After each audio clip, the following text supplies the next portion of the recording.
I would, yes, we're excited. This is a great day. This is kind of like Disneyland for finance people. She was like, I have no idea. Right? I'm not hearing anything. I mean, you got And she's financial pretty reports, good. audit reports, You know, projections. she's This good is as like well. the So- best night ever. So with that, Jason, our business administrator, and his team will go ahead and kick off. Thanks to our external auditors who are here, and I think the plan is to have them go up first. They have another commitment to get to tonight, so Kyle, Thomas, thanks for all your hard work. Jason, Okay. take it away. Thank you, Superintendent. We are excited to be able to share these things today. It's a full packed schedule. So we'll try and keep about 25-30 minutes on the financial report, including the audit report, financial report, and the PAPR. Our team has done an excellent job, as they always do. Grateful for Robert Boyer, our accounting director, and Ryan Clark, our assistant accounting director, and our team that's over here also supporting. For time's sake, I won't introduce everyone, but if you could all just stand up and do a little dance or something, or a wave. And at about 1:30, then we'll have Crystal Michaelis come up and run us through the enrollment projections. So to kick it off, yes, we're very grateful for the Squire team being here. So Kyle and Thomas. What do you want? Just head of the table here? Is that Yeah, what that's right good. here. Do you want the mic? Yeah. Do you need me to have the mic? You're good. Okay. Yeah, thanks for having us be here. I think you should have helped firm on the whole stand up and dance thing. Would have been awesome. So we've come through and performed an audit on the financial statements, the ACFR that is in front of you, and have issued an unmodified opinion. In the accounting world, that means a clean opinion. And so we've been able to grab support, confirm balances, look at invoices, do all that testing, we went and conducted a count on your inventory, looked at debt payments, all of those things that we were required to do to be able to say that, hey, these financial statements present fairly the activity and operations of the district. And so these are good numbers. They've been tested, issuing a clean opinion on that. Okay? Secondarily, we also have to do what are called different compliance audits, single audits. Let me go back on the ACFR. The district, you'll see if you roll through there, you'll see there's a restatement of your net position. The district implemented a new GASB standard this year and had to restate their beginning net position because of that. That's just implementing and getting up to speed with the new standard as required. So if you see restatement in there, that's not a, hey, we did something wrong and we're bringing our balances right. It's just us implementing new standard, and so that's just required as part of it. So sometimes restatement can be ugly, you fear for that, but this one is just pure implementation of new standard, okay? The other, so compliance, again, we mentioned with the audit committee, the federal government has not issued a compliance supplement that we need to actually finish and finalize our testing of federal programs. And so we actually have not issued a federal audit yet, or that single audit yet, because we are waiting for them to issue that. We do have a draft. We do anticipate, we don't anticipate a lot of changes from that draft. And as we discussed with the board, we do anticipate just a couple of findings in child nutrition and Title I, with just some reporting and eligibility things that we identified. But those have been communicated, and the directors are making the required adjustments this coming year. Okay. State compliance, issuing a clean opinion on that. Again, those are different things. We have some we have to do annually, some on a rotating basis, but issuing a clean opinion on that. So no matters to note on the state compliance. And then just other things, we did visit about 22 of your schools as part of the audit too, to make sure everything was, processes were being followed and cash was being handled correctly out at the schools, and nothing to report to you there. And then lastly, yeah, just once the single audit's done, we'll help finalize and get that all submitted to the federal government for you.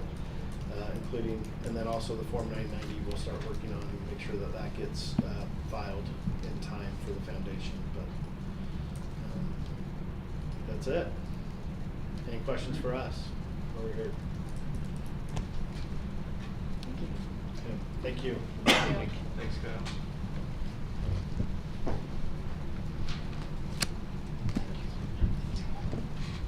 Okay. Having a few technical difficulties on getting connected, so I'm gonna try something real quick. Yeah, you can try. I'm gonna restart real quick, see how that works. It's usually Julie's fault. That is true, I do have a tech cloud around me. Should have sat right here. Yeah, that's the problem, I should scoot down a little bit. I'll move away.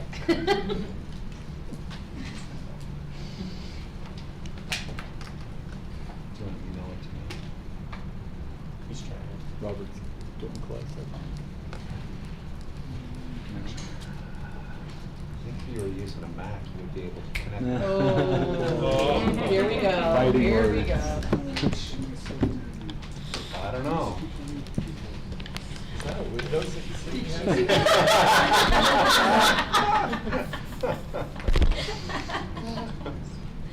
you want to email it to me, Jason? Yeah, but I can restart. Is it the same as Luke's? Or have you made changes to it? Well, I think we said PDF. This is the, but I think I can get to the, when we get to the presentation. See him.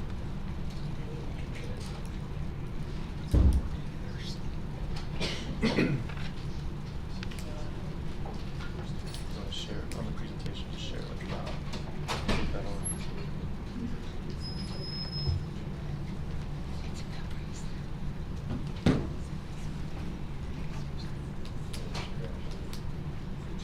Try 220. Robert, 220. Let's try that.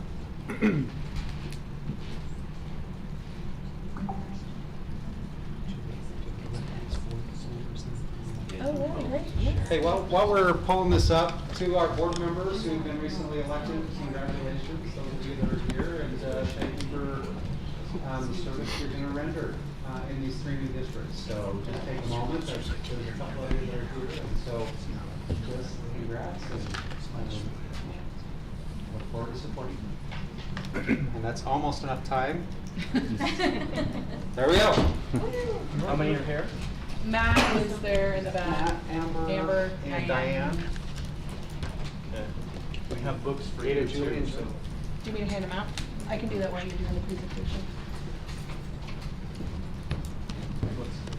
This is Matt's, so, we need Diane Yep. from. Okay, we'll get started. I was going to appreciate Kyle and Thomas, but they just left. But just appreciate the work of Squire and their support as we work on creating the ACFR and the PAFR each year. I have the microphone. Before I begin, I have the microphone here, but they don't want me to use it unless I have to. So if I'm not loud enough, let me know, and I'll switch over to the microphone. So we're just excited to be able to present the annual comprehensive financial report today, better known as the ACFR. We're required to publish the audited financial statements by November 30th of each year, and both the ACFR and the PAFR. So Ryan's going to go over the PAFR here in a minute, but both reports are found on our district website under alpineschools.org under the business services section. I just want to go through the layout or the structure of the ACFR. So there's 3 main sections. There's the introductory section, the financial section, and the statistical section. In the introductory section, we have the letter transmittal, the org chart, and then information about the board, mission, vision, values, and goals. Pages 1 through 8 is the letter transmittal. And this section is a narrative that provides subjective information about the district that you don't find in the financial statements. And so here you can learn about the profile of the district, the political climate, local economy, just certain things about the district that is more subjective in matter. I just want to highlight on page 5 of the transmittal letter the chart on our weighted people unit value history over the last 4 years, and then it also shows that value for fiscal year 26. We can see that this that the weighted pupil unit has increased 5.9% in FY22, and then 6% in 23 and 24, and then increased 5% in 25 and 4% in 26. So each year the state is increasing that value per student that is significant and very helpful for our resources providing education to students. With that, in fiscal year 25, it was up about $214, so $4,494 per student. And then this current year, fiscal year 26, it's $4,674.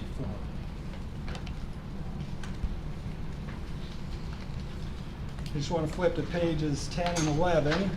This is our awards section. So Alpine School District has received the GFOA and the ASBO Internationals awards for the last 42 and 43 years. So as the ACFR is prepared, it's submitted to GFOA and ASBO, and they provide that out to several CPA firms that review the book for accuracy, provide comments and suggestions each year on improvement. But it's awesome that we've received that award for the last 40 plus years. Pages 19 through 118 is the financial section. So here you can read the independent auditor's report. There's management's discussion and analysis, the basic financial statements, required supplementary information, and then the combining individual fund statements and schedules. Page 19 through 21 is the auditor's report. So what Kyle just presented and talked about, you can find on those pages 19 through 21. Pages 25 through 35 is management's discussion and analysis. So this section is a narrative that provides introduction, overview, and analysis of the financial statements.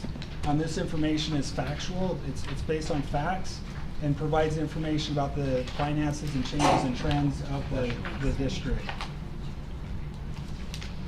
We go to page 33, just highlight this section in the MD&A.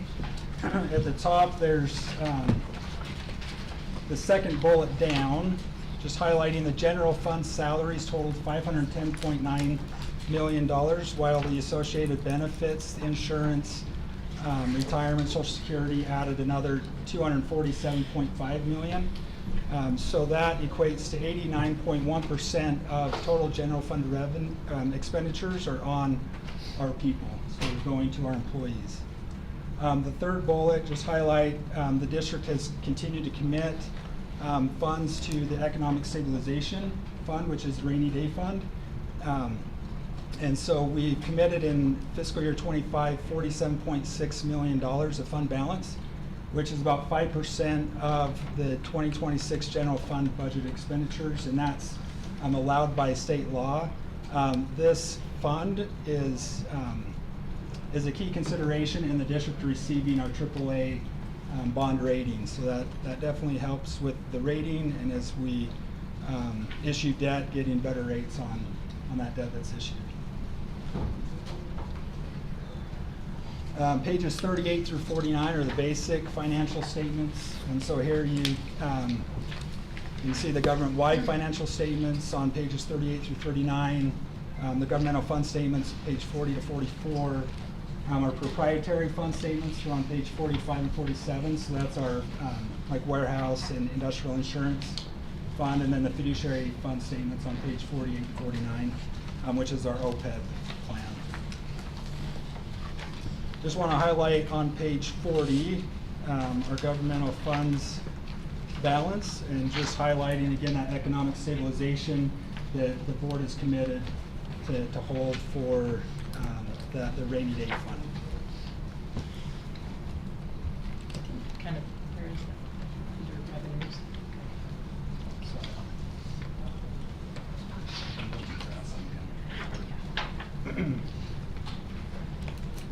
All right, we'll go to page 42. Just highlight some information here. Earnings on investments at the top under the revenue section. This last year, we earned $26.7 million in interest. Just looking in past years, and not that you need to flip to this, but back in the statistical section, there's on page 134, we could see the 10-year history of the general fund, the governmental funds. And so back in 2022, the interest was 1.7 million, and then 16.3 the following year, 28 million, and 26.7. So significant resource there that we're earning on interest. Again, what page was that? So the 10-year comparison's on page 134. And on that, our balances have increased slightly, not to that amount, but going from 1.7 to 28 million is just with the rates that we know are happening up there. So we're getting such good rates with the state treasurer's office for our balances that we have invested there. And then just one last thing to highlight on page 42, the change in fund balance. So see in the general fund increased 47.3 million.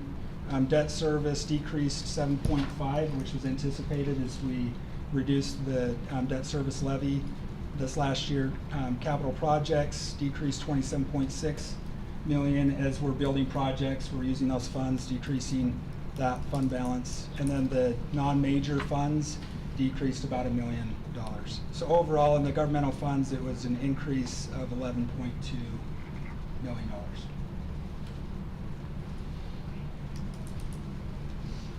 Okay, pages 53 through 82 are the notes of the financial statements. And just wanted to highlight on page 67, we can go and see capital assets, construction commitments that we had at the end of fiscal year 25. So we had Sage Canyon Middle School that was nearing completion. It had several roofing projects that were underway, and then beginning the construction of the new elementary school in Eagle Mountain and the new high school in Saratoga Springs.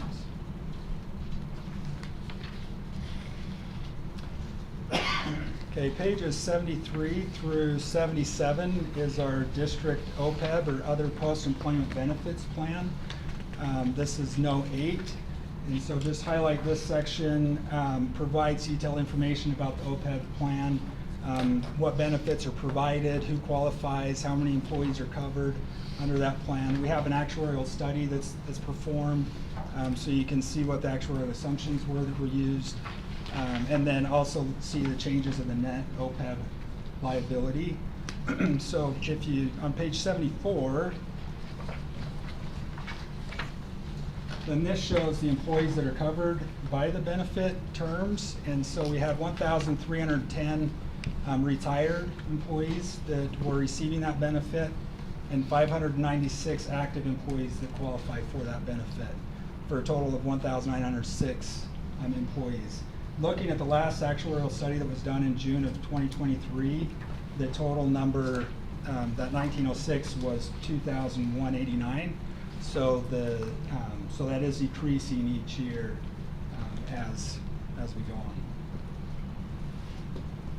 So a lot of those, some people have a lifetime supplement, and that would be, the end of theirs would be passing away, but there's quite a few that have 4, 5, or 6 years of coverage after retirement.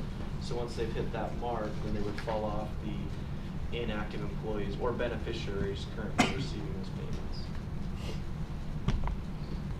If you go to page 76, we can see the changes in the net OPEB liability. So we can see at the beginning of fiscal year 25, so June 30, 2024, the net OPEB liability was 27.8 million. We ended last year at 15.6. So that liability decreased $12.2 million. As far as funding, it's 88.8% funded. If we go to pages 86 through 87, this is in the required supplementary information section of the report, and you can see the 9-year history on that net OPEB liability. So we can see that in 2024 it was 80.7% funded, again in 25, 88.8. So each year we're increasing, we're getting to where that plan is near fully funded.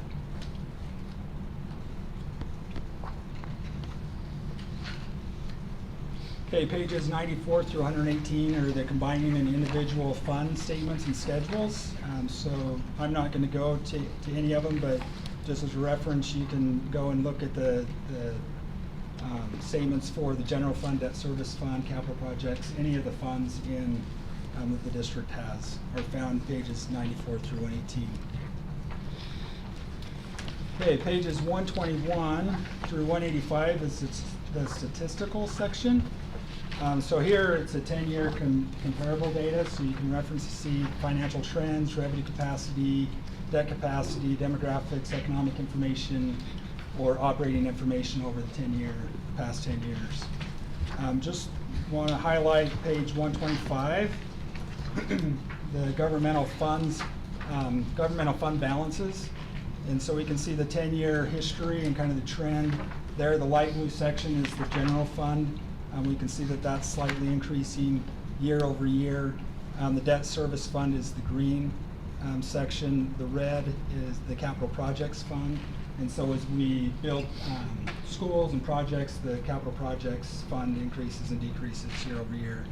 And then the other governmental funds is the dark blue section, which has stayed relatively flat. To see the amounts that make up that chart, those are found on pages 132 and 133. And so you can go and see what those balances were for each of those funds over the last 10 years. Okay, I want to highlight page 148, property tax levy and collections. And so this schedule is by tax year or calendar year. And so we can see I've highlighted there at the bottom for the 2024 tax year, we levied $366.7 million, collected $345.8 this past year. So 94.3% of the levy was collected. Over on the right side, the highlighted in the 97.07 is we continue to receive payments each year for prior years, and so that's showing the collections from subsequent years. So overall, we collect about 97% of our tax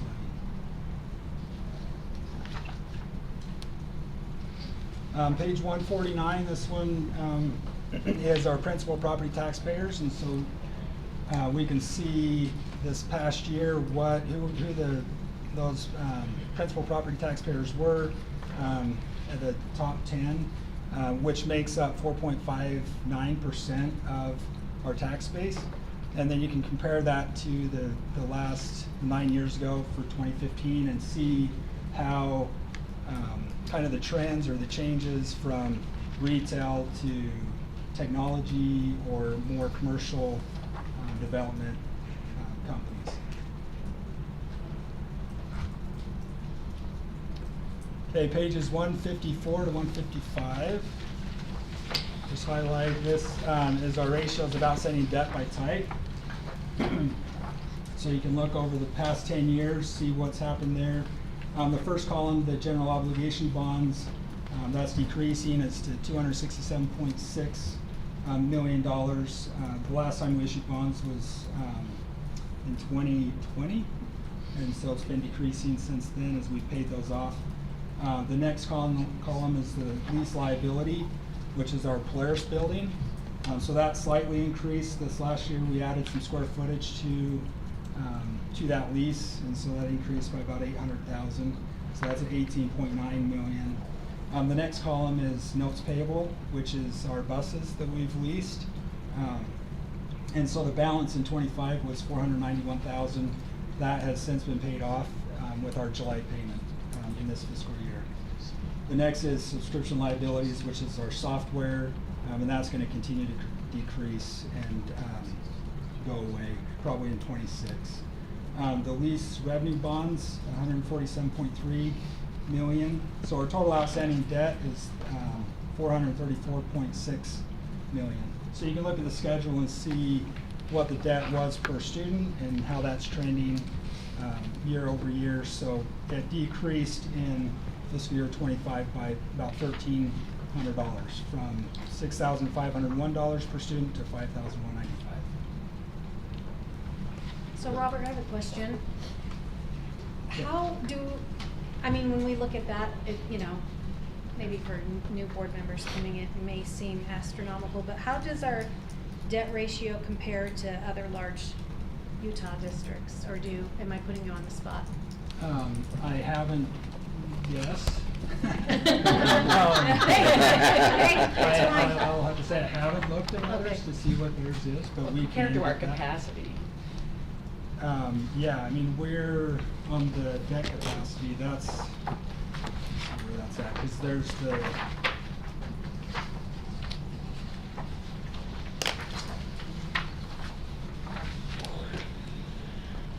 so I think that's page Page 153, there's a chart.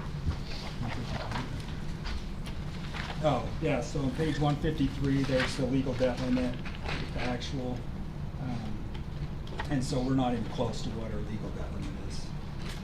Yeah, if you look back 10 years ago, we were a lot closer. I mean, as values of real estate or property has increased, but our total debt's gone down. You can also see the debt per capita. A high point in the last 10 years was about $1,750 per capita, but now under 1,000. The other thing on the lease revenue bonds, that 147.3 does not include the 2025 lease revenue bond, which was issued in July. So it wouldn't include that amount. Does not.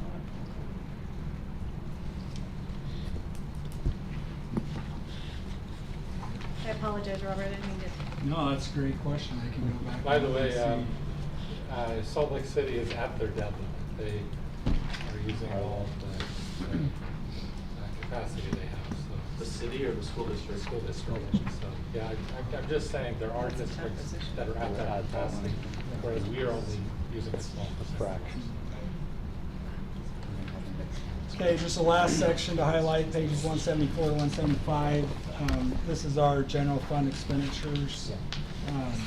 And so we can see what amount of the general fund is going to instruction in these different categories. So just highlighting instruction services, about 70% of our general fund expenditures are going to the classroom. And then just highlighting the average expenditure per pupil is $10,044, up from 2024, which was $9,372.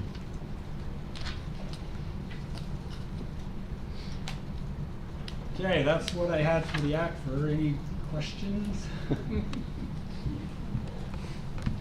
This is impressive, Robert. Thank you.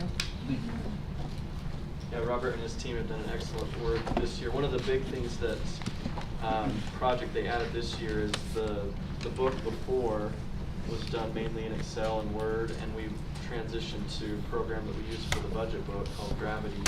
So it's the first year it's a big change and a lot of things you enter, but it sets the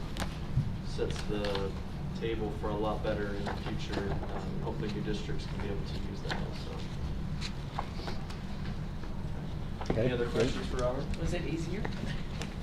So Ryan and I were talking about it. It was kind of the hard things were easier, the easier things were harder. That's kind of what we found. But no, it should be better. There's, not to get too much into it, but like Jason said, we had PDFs, Excel documents, Word documents we had to combine, and then figure out the page numbering, put in PDF. If we had to change something, we have to go change it up in the Word document. So it makes that a lot nicer. We push a button, wait an hour and a half for it to spin, and then it does all the page numbering, combines all the spreadsheets and documents together, and then creates the book. Yeah, if you have one correction on one figure, you'd have to remember on each page where it is, but now it's all linked, so you update it Like in the it's source, on the internal. and then it'll go populate. Even in the writing of something, it'll update and increase or decrease of this percentage. And yeah, like Jason said, we've used that for the budget book for the last 6 years. 6 years. Okay. Yeah. Thank you, Robert. Okay, we're going to go to Ryan. Same presentation, just the next slide.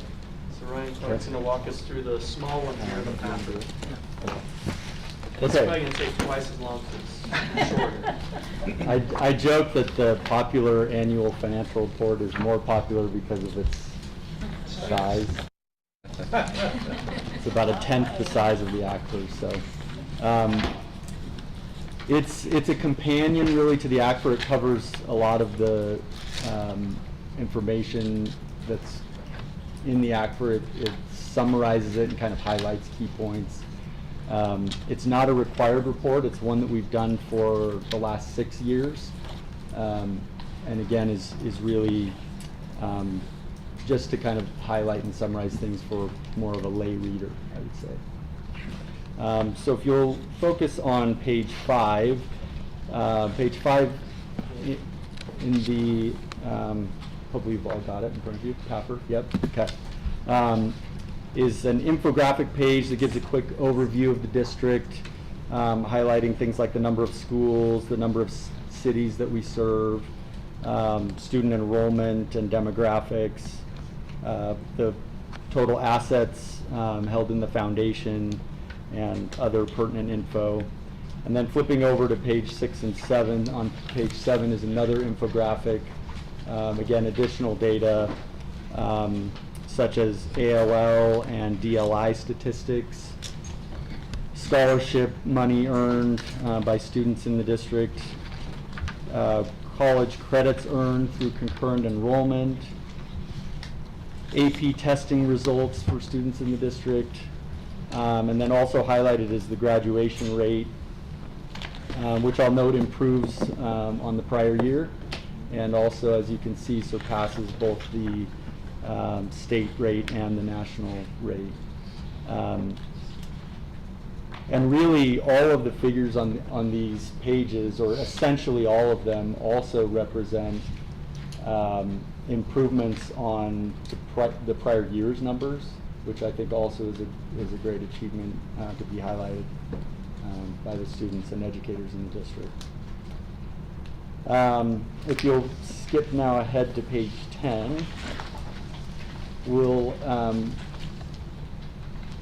note here that that page 10 and 11 cover general fund revenues. Robert's already covered quite a bit of this in the ACFR presentation, but I'll just highlight here the breakdown of the sources of revenue for the general fund, and you can see that state sources continue to be the primary source of funding at 70.5%, and that percentage actually increased, as you can see in the numbers, over the last several years. I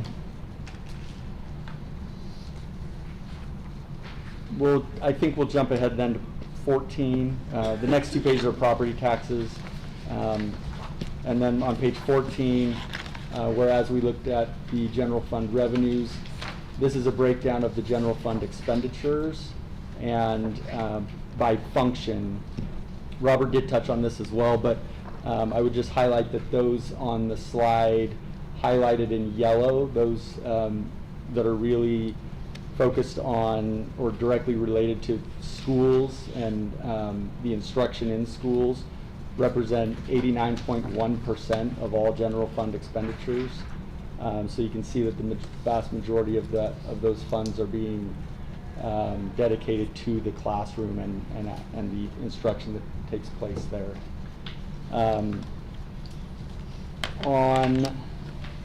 Let's see, on the next page, on page 16, whereas those general fund expenditures previously we broke them down by function, here we have a breakdown of them by object, and I think Robert mentioned this again as well, but 89% of, whereas 89% by function was spent in the classroom and on instruction, 89%, if you break it down by object, is spent on salaries and benefits, meaning that 89% of the general fund expenditures are on the people that make up the workforce of the district.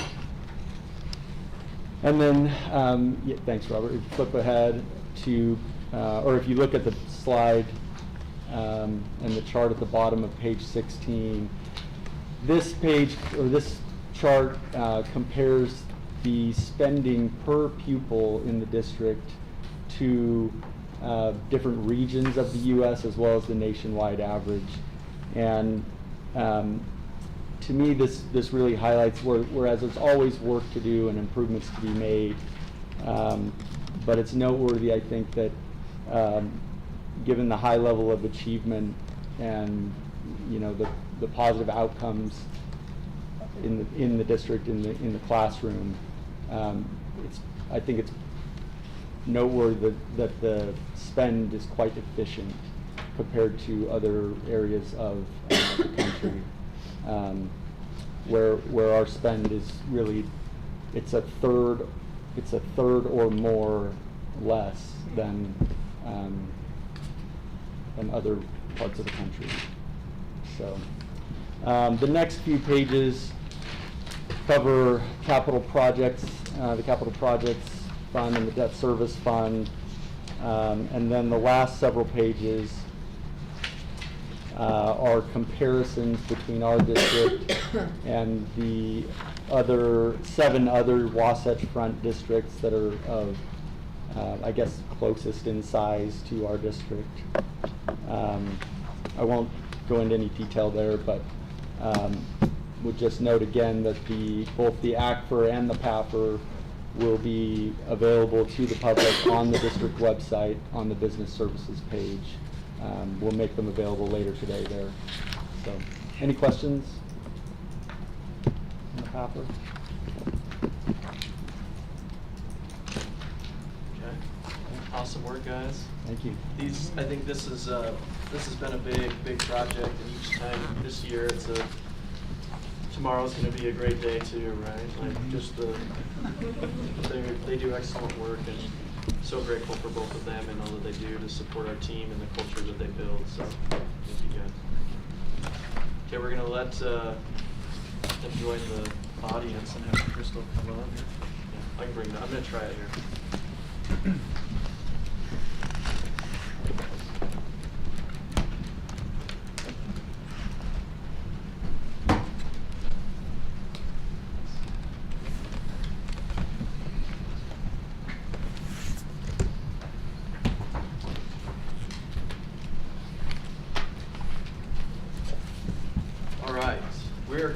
Well, let me see if this works first.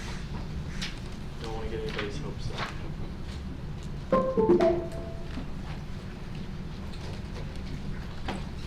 Yes. You clap when you hit the plane lands.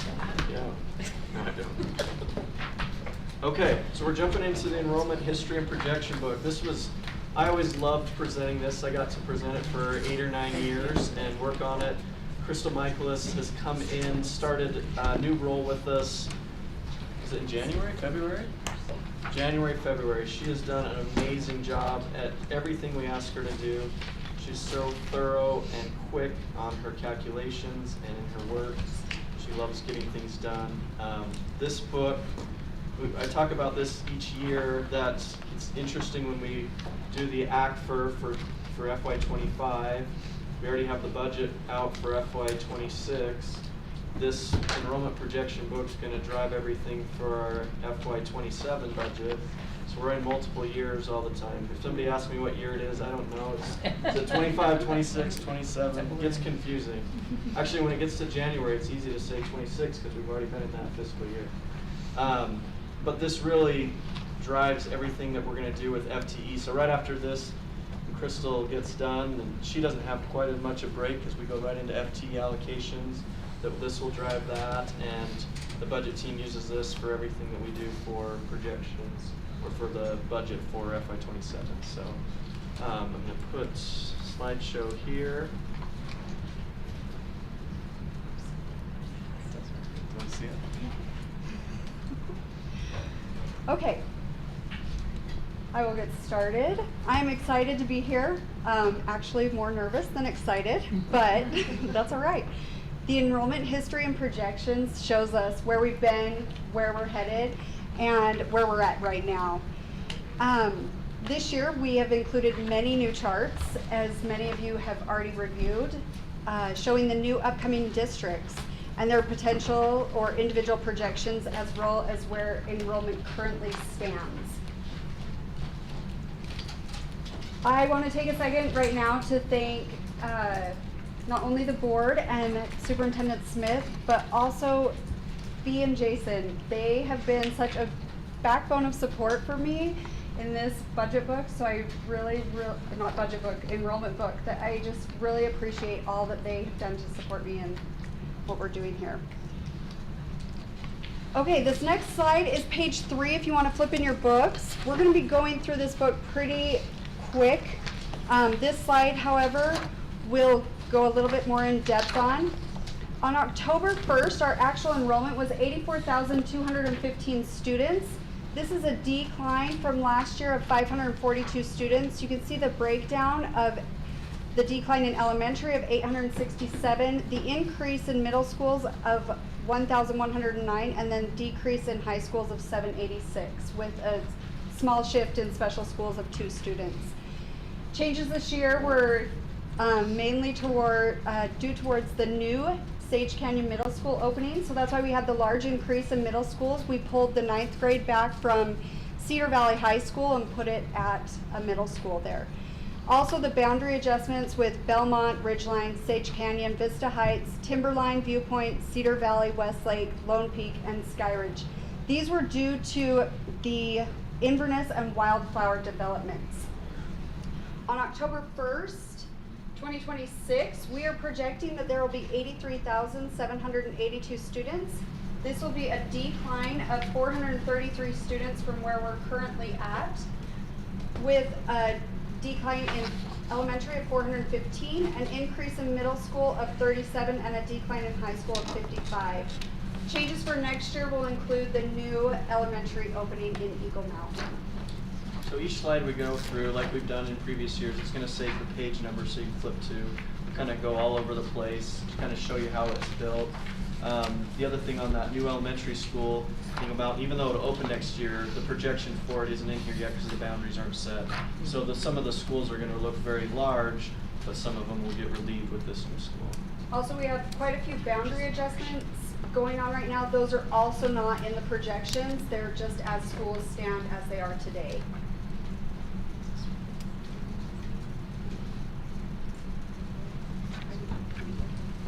Okay, on this next slide, we are just going to go over during this presentation different factors that go into projections, including birth data, construction growth, move-up numbers, in-migration and also out-migration, historical trends, supplementary data is also included, our projections of course, and then we'll review for accuracy of how we've done so far in the past. I want to include this. It's not in your book, but it is up on the slide. This is a recent KSL article in October showing that Utah enrollment as a whole has declined the last 3 years. This past year, the impact was 1.7% decline. This is due to decreased birth rates in the state and also an increase in school options. Okay, so we'll get started with birth data. If you want to flip in your books to page 160, sorry, we're going to kind of start from the back and move forward. You will see that we collect birth data to project the upcoming kindergartners. So we'll take births that happened 5 years ago to project what kindergartners will be coming in the coming year.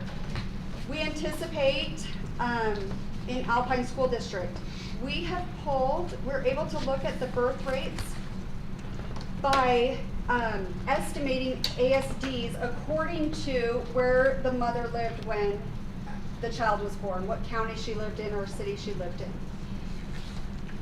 From 1994 to 2008, ASD births were increasing, as you can see, at an average of 5% per year. However, in 2009 to 2018, we didn't have an increase or a decrease. It was kind of flatlined. And then in 2019 to 2024, we've gone back up to a 2.86% increase. Sorry. In the first red bar, as you can see on the screen, you can see the births that were in Alpine School District boundaries, and then in the second red bar, you can see that in the past, we've had as high as 99% of those births coming into our schools. That was back in 2004. As we go further down the line, in 2020, projected in 2029, we're seeing only about 73.5% of those births coming in, with now being at 73.2% of those births. And that's just due to Movements movement, or they're either moving out, or charter schools. People are opting to put their kid in charter or private schools, so we're not getting the full 99% enrollment that we were in the past. You'll kind of see that separation on the next one we go to on the chart of the, or the chart of the. Yeah, so if you turn to page 161 in your book, we'll see the data that we just discussed displayed in this graph. Notice that in 2009, the kindergarten enrollment and the ASD births, that's where we start to see the gap of where charter schools or out-migration kind of like affected students, whether they're going to school or in our district or not, and how it's impacting our communities. Okay, next we're going to go over construction growth. So if you want to turn in your books to page 168 to 171, you'll see construction growth by permits issued by the city. This slide shows the different cities within Utah County with Alpine School District residents in, or cities in black. And this data is collected for us from the University of Utah.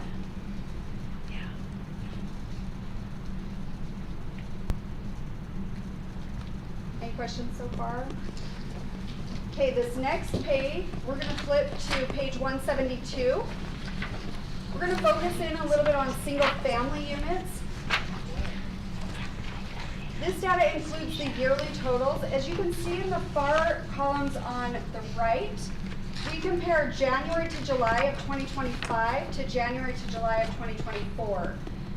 This data is released kind of at will when they prepare it. So up to date, they're only through July at this time. So we compared January to July, January to July. As you can see, in 2025, January to July, units are down 6% from 2024.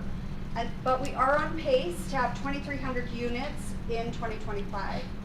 Most single-family growth that we can see from this chart was in Saratoga Springs and Linden. There was a decline in single-family homes in Eagle Mountain, Lehigh, Highland, and Vineyard from the prior year. We have had a historical decline in percentages of single-family units over the last couple of years. That's the line at the bottom. So back in 2007, there was 72% of all units being built were single family. Now we're about 50% as there's other options, multifamily, condos, townhomes. Also the red and the green there, you can just kind of see, you know, during the Great Recession that went, 2006 isn't on here, but 2007 you can see there was 2,300 units. But then for 4 years after that, there was very slow growth on any building going on from 2008 to 2011.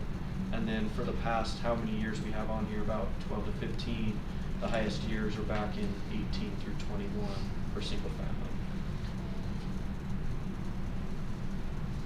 If you'll turn to page 175, this shows the construction growth in multifamily condo units, comparison from last year to this year and multiple years. In January to July of 2025, we're down 22% from last year, and it's on pace for 1,900 units in 2025. Most of our multifamily condo growth was in Saratoga Springs. However, there was a decline in American Fork, Highland, Lehigh, Orem, Vineyard, and Eagle Mountain. And once again, like Jason had said, you can see that same decline during the recession of lower building permits going out from 2008 to 2011, and then we had our highest condos being built rate in 2021 at 5,197.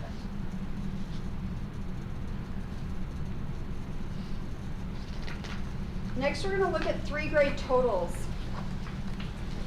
3-grade totals is a way for us to look at the data for 3 grades per bar line to include all students in the district. This helps us to smooth out the data, be able to look at trends and move up numbers. We're able to see the grades that have the most students. Currently, we have a lot more older students, as you can see, with our 10 through 12 being at 21,075 than we do our newer kindergarten through 2nd grade students that are entering our schools at 16,060. sorry, 16,072. If we go back, on the next slide, if we go back 10 years, this is 2015, you'll notice that back in 2015, our grades, our younger grades coming in we had more students than our grades that were exiting our schools. And So this slide is the same slide, but from 10 years ago. So you won't find in your book, but we're going to show kind of how it moves, what it looked like 10 years ago, 9 years ago, so forth. So we're gonna kind of do a quick animation if you want to look at the screen. This will go through the next 10 years to kind of show you how growth has been fluctuating and trending as we go through. So 10 years back, so this Yeah. is 15. 15, No. that's 25, sorry. So 15, then we'll go to 16. But the red box there is this kindergarten to second that was in 2015 are now this year's high schoolers. Yes. So they went from 17,487 and grew to 21,000 plus students. But you can see that every time somebody was graduating, the next group coming in was bigger, and now it's changed. But yeah, so we'll go back to 2015. There's 16, 17, 18, 19. Can you see that bubble that kind of comes through there as you watch it go? So now here's where we sit in 2025.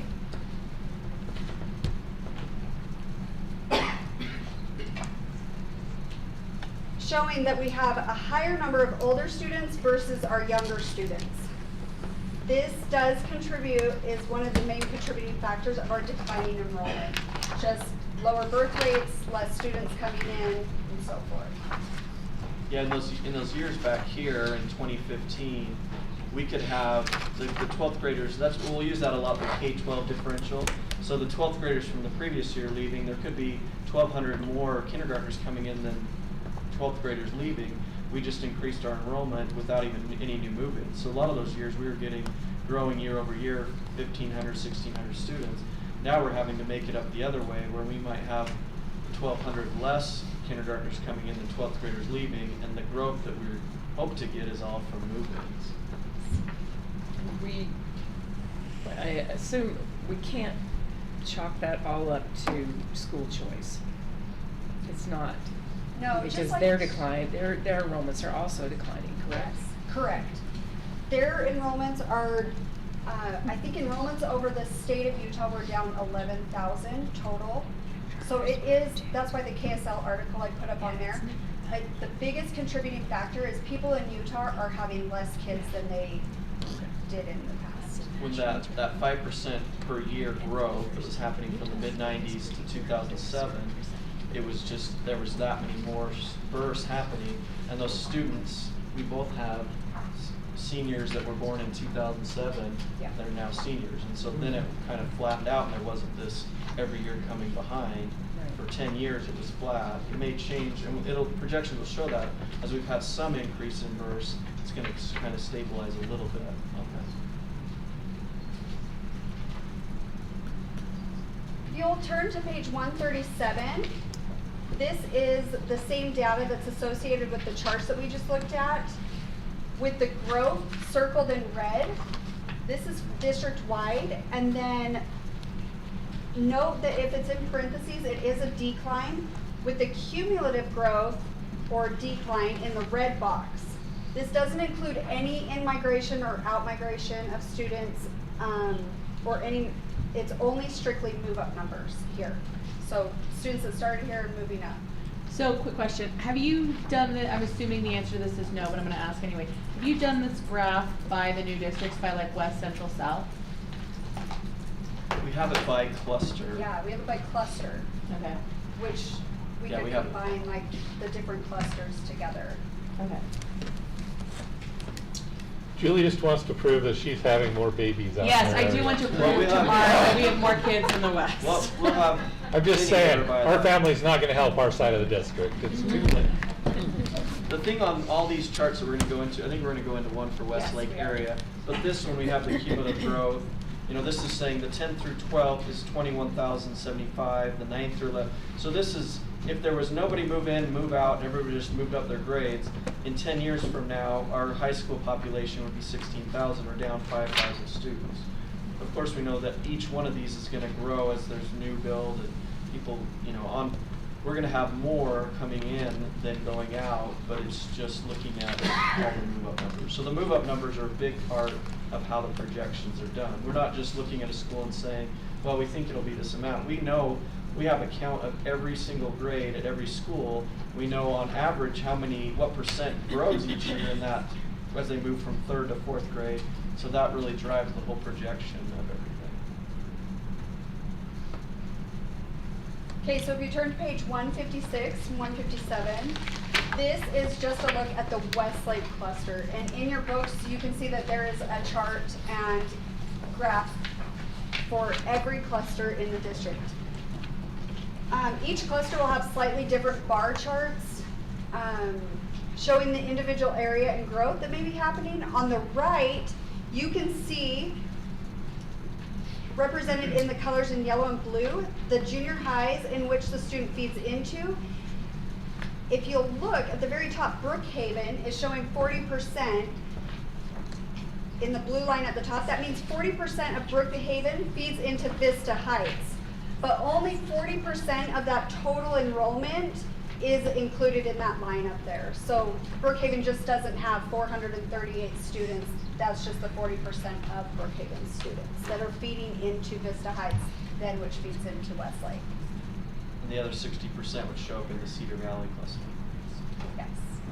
That's the only one, I think, between Cedar Valley and Westlake that doesn't have the pure feeder. But if we look at all the others, there's quite a bit of movement, even 3 junior highs in some clusters. Okay. Next, we're going to go over move-up numbers and migration. So in addition to move-up numbers, there's also migration of students. These are the students that are moving in or out of our district. On page 15 of your book, if you'll flip there, you'll see the October 1st enrollment for actual and projected.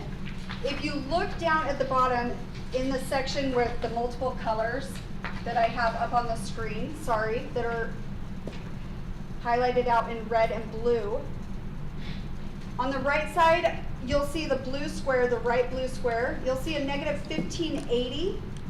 This is our K-12 differential. And like Jason said, the K-12 is the existing kindergarten students minus last year's 12th grade students. So it's how many, the difference of the students coming in versus what left. You can see there is a total decline, was 542 students from last year. So this implies that our total migration was 1,038 compared to last year. These students are the students that are moving into the district, and it's not necessarily which grade they're moving into, it's just district-wide.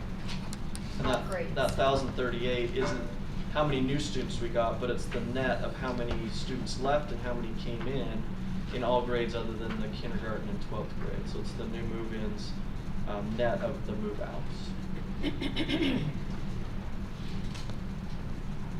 if you look back at that, if you look back at the first blue box, you can see that's kind of what we were talking about before. Back in 2010, we grew by 1,600 students, but the number of kindergartners that was more than the 12th graders that left was 1,500.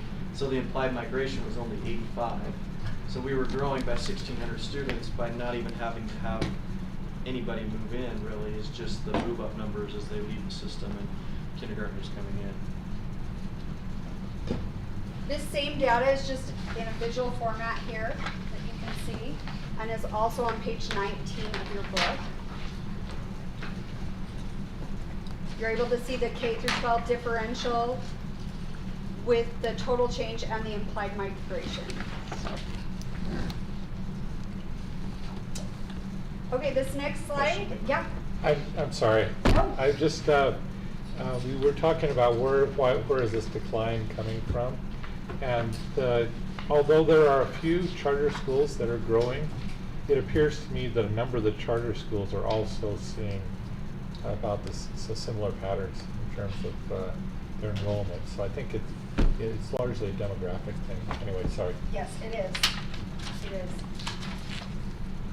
Okay, on this next slide, page 16 in your book, This shows the individual grade growth from year to year.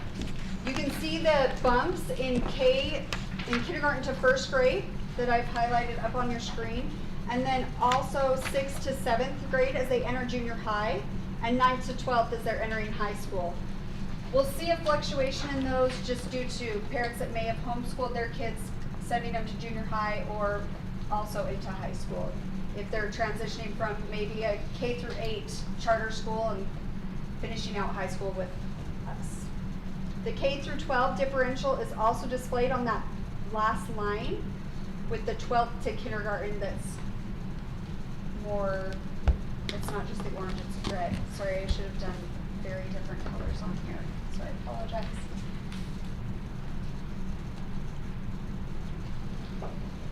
Next, we're going to go through feeders and cluster enrollment. If you turn to page 53 in your book, you'll see the feeder flow charts. Also, the 3 pages following this page, we have now done the 3 new districts' feeder flow charts. Schools are colored to allow ease in viewing them to see their way that they feed into multiple locations. As you can see, if you look up here, Cedar Ridge, or in your book, Cedar Ridge is in blue and it shows 10% and 90%. However, they solely feed into Mountain Ridge, but then they feed into 10% into AF High and 90% into Lone Peak. So that's why it's split on that, on the feeder chart.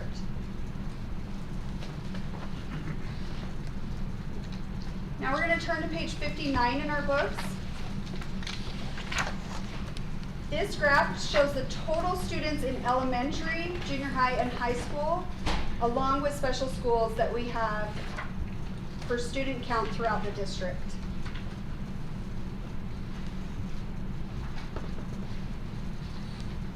Okay. Then on pages, we'll look at page 66 and 67, but this is also by clusters, so you can go to whichever cluster you would like. You can see the Skyridge cluster up on the screen right now with its associated data on the right. You may notice that in 2020, the shift of students when Viewpoint opened, the high school declined with the 9th graders moving back into the middle school from Skyridge. The increase you can see in elementary students was when Liberty Hills was moved into the Skyridge cluster with a boundary adjustment. These charts will be able to help you see growth, decline, boundary adjustments, or new school openings. And once again, the data on the right also highlights the colors for the feeders. Next, if you want to turn to page 80, you can see our 5 years back and 5 years forward by cluster. This is now separated by new district. This is the data that is coming from those feeder charts that we just reviewed.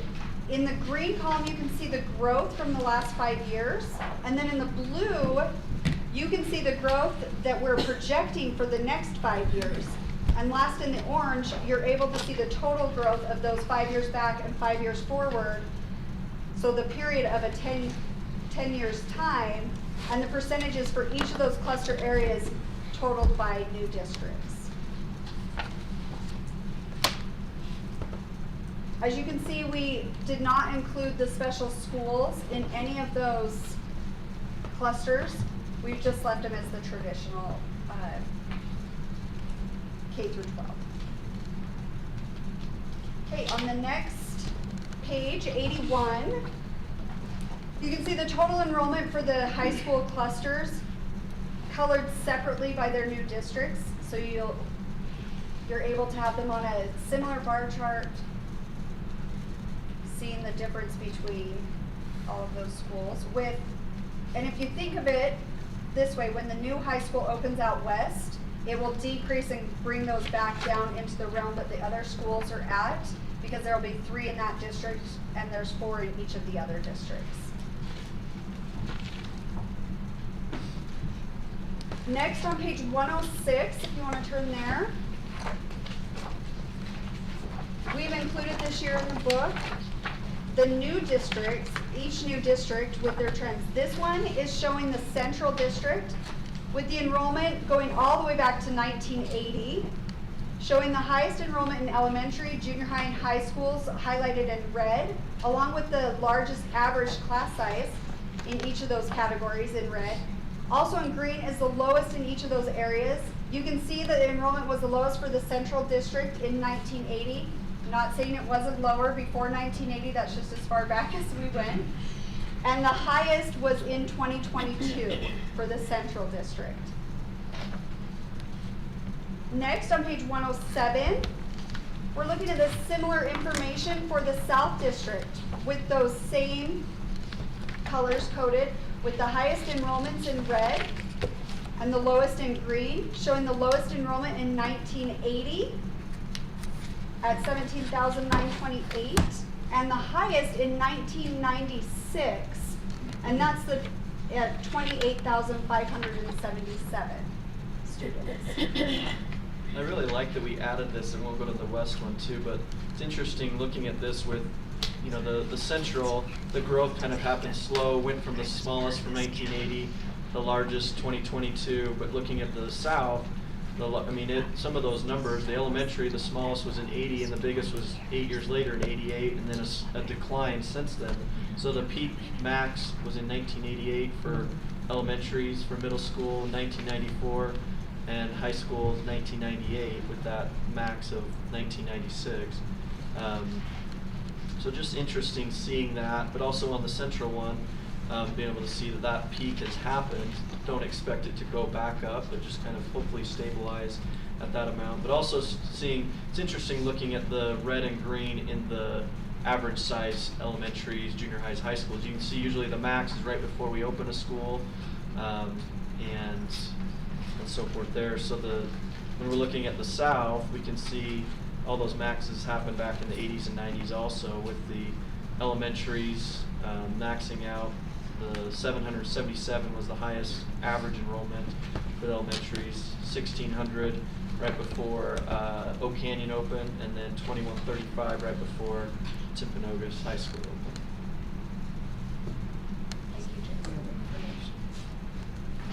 On page 108, we can see the West District with the lowest enrollment, and I did not include the lowest enrollment as 1980.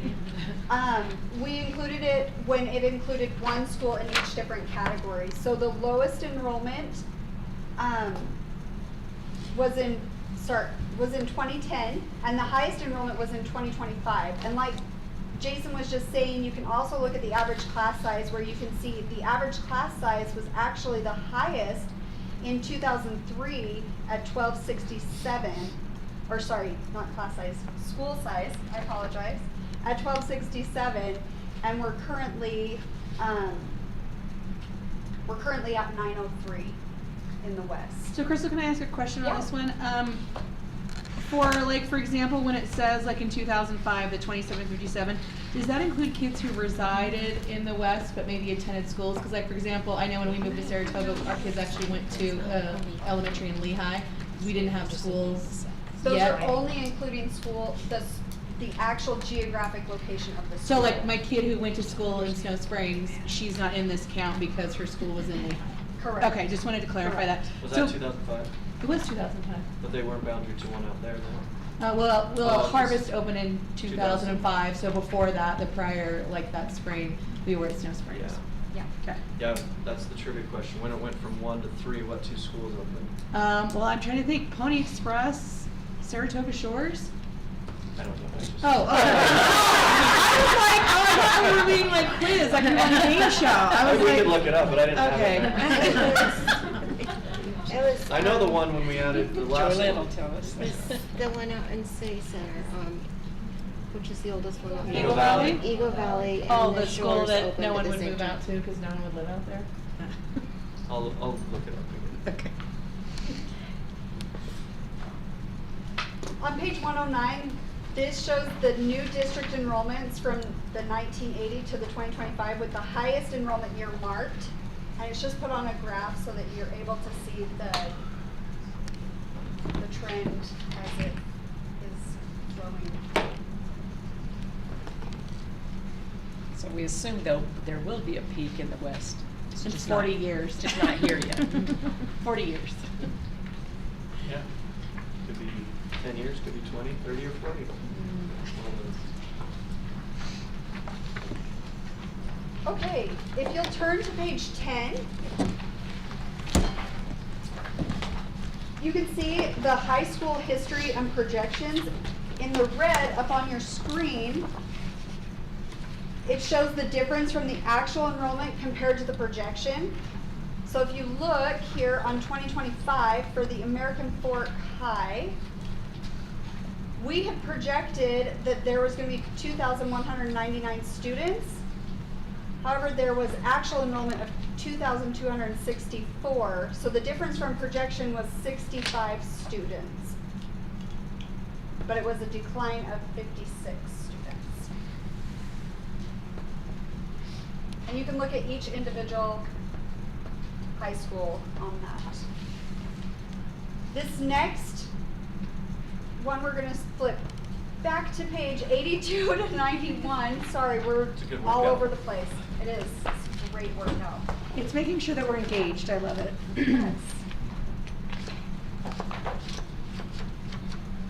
So these graphs are showing the enrollment history and upcoming projections by school, by cluster. So you can see all the individual clusters. I've just included 6 up here on the screen because you really can't see them.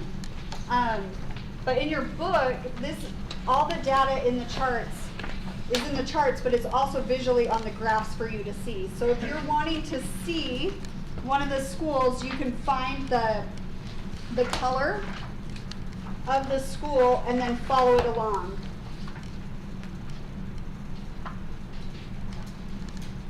So if let's go to like page 83, the Lehigh cluster. It's really interesting you can see the things with Lehigh High is that purple one, and it's got the growth. We can see back in 2016 was when Skyridge opened. Yep, So it's a big, huge decline. huge decline, and this one back here must have been when Westlake opened in 2008, 2009. So that was up at 2,200 students. Then Westlake opened, grew again like crazy. Skyridge opened, and now that growth has slowed. The slope is a lot less than it was in the previous 2 growth patterns there.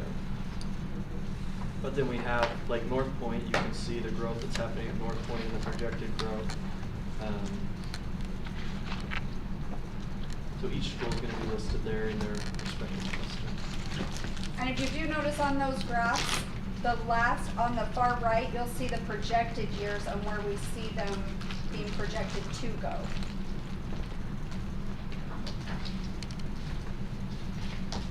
Now we're going to go to page 97 in your books. This is the elementary totals by city, with the last column showing the increase or decline in enrollment by school, by city. You can see at the bottom of the screen the total enrollment increase, as you can see for Saratoga, or at the bottom of your page. The total enrollment increase for Saratoga was a total of 4 students from 24 to 25 by city in those elementary schools.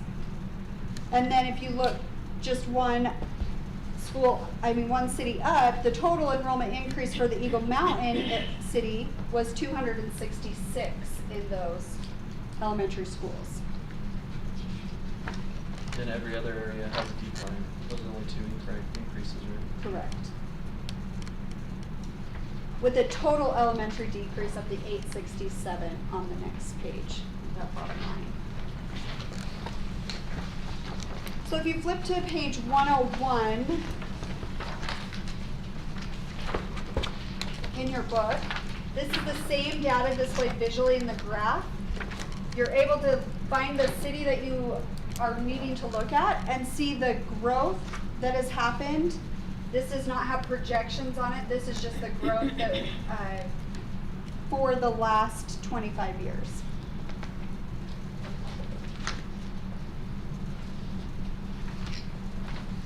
If you go to page 103, this is the average school size district-wide by elementary, junior high, and high school. You'll notice trends where there's a decline. This is where new schools open, which results in a decrease in the average school size. So as you can see there up on the junior high line, which is the pink line, there was a decline in 2010 due to a new school opening.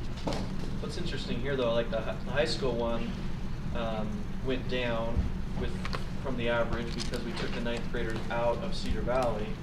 But the junior highs, even though we added ninth graders to both Frontier and Sage Canyon, we still had a decline in the junior high average because all the rest went down more than those ninth graders we added back in.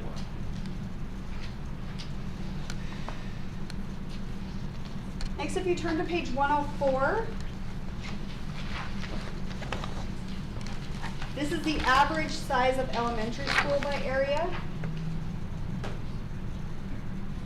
And this is a really messy graph. So put on hyper-focus lens when you want to find the city that you're looking for.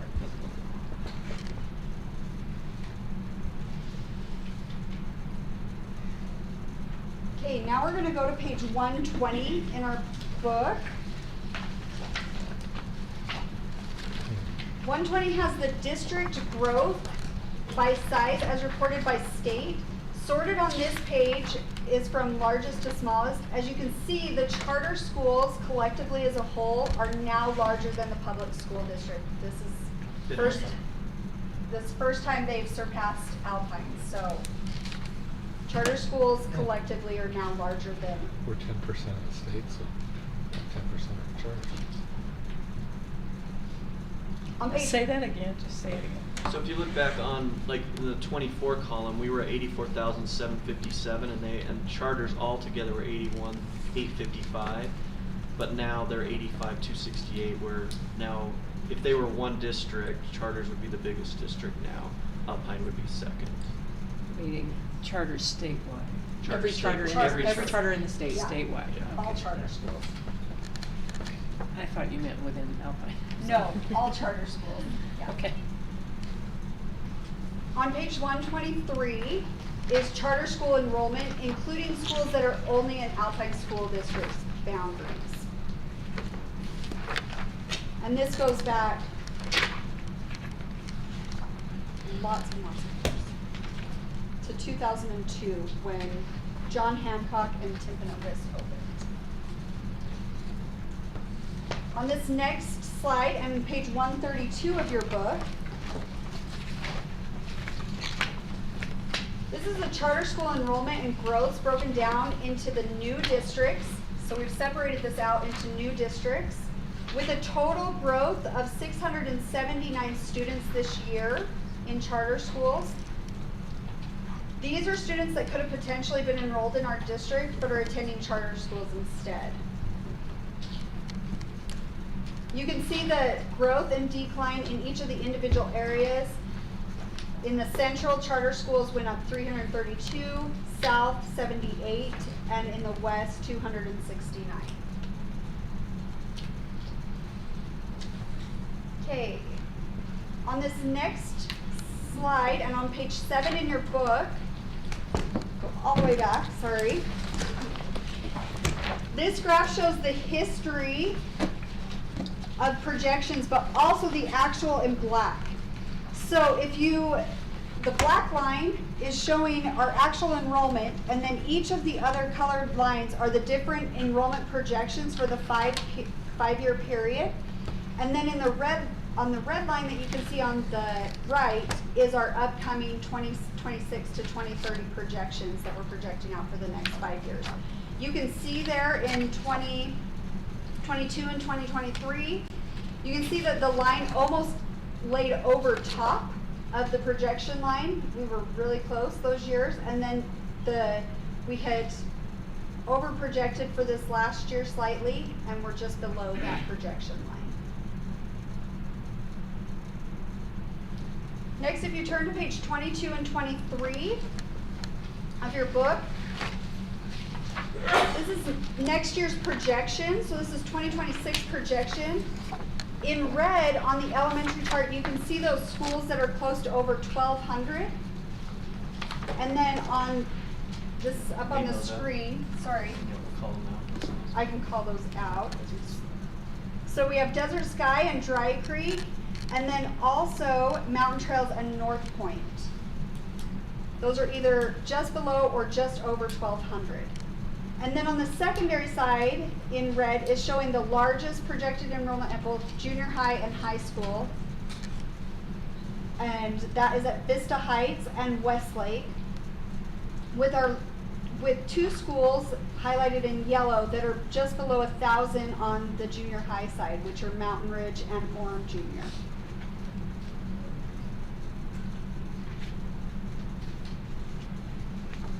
In the last column, there's, you may be aware, but that projection, so that one that says PROJ minus October at 10/1/25, so that's showing the growth or decline of each school. So for example, if we look at Mountain Trails, has a kind of a heat graph that shows the 173 students that we're projecting will be there above what's there this year. So the October 1 count at Mountain Trails right now is 1,001, projecting it to be 1,174. So you can see on these, the majority of our schools have the blue going to the left declining, but there are 10 to 12 that have growth in them. So I have a question for you. Yes.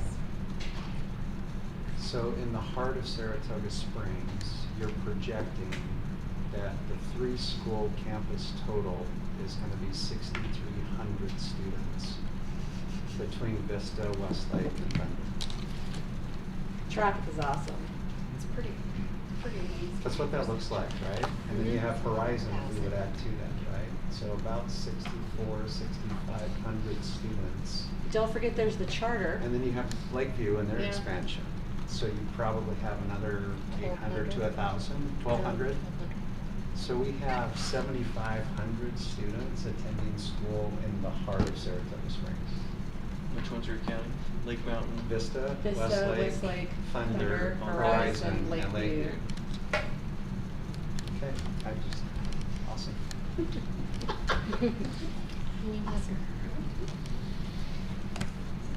If you'll turn to page 30 and 31, you'll see the projections out 5 years. So this is 2030's projections. Again in red, I've noted the higher enrolled schools, but also in yellow.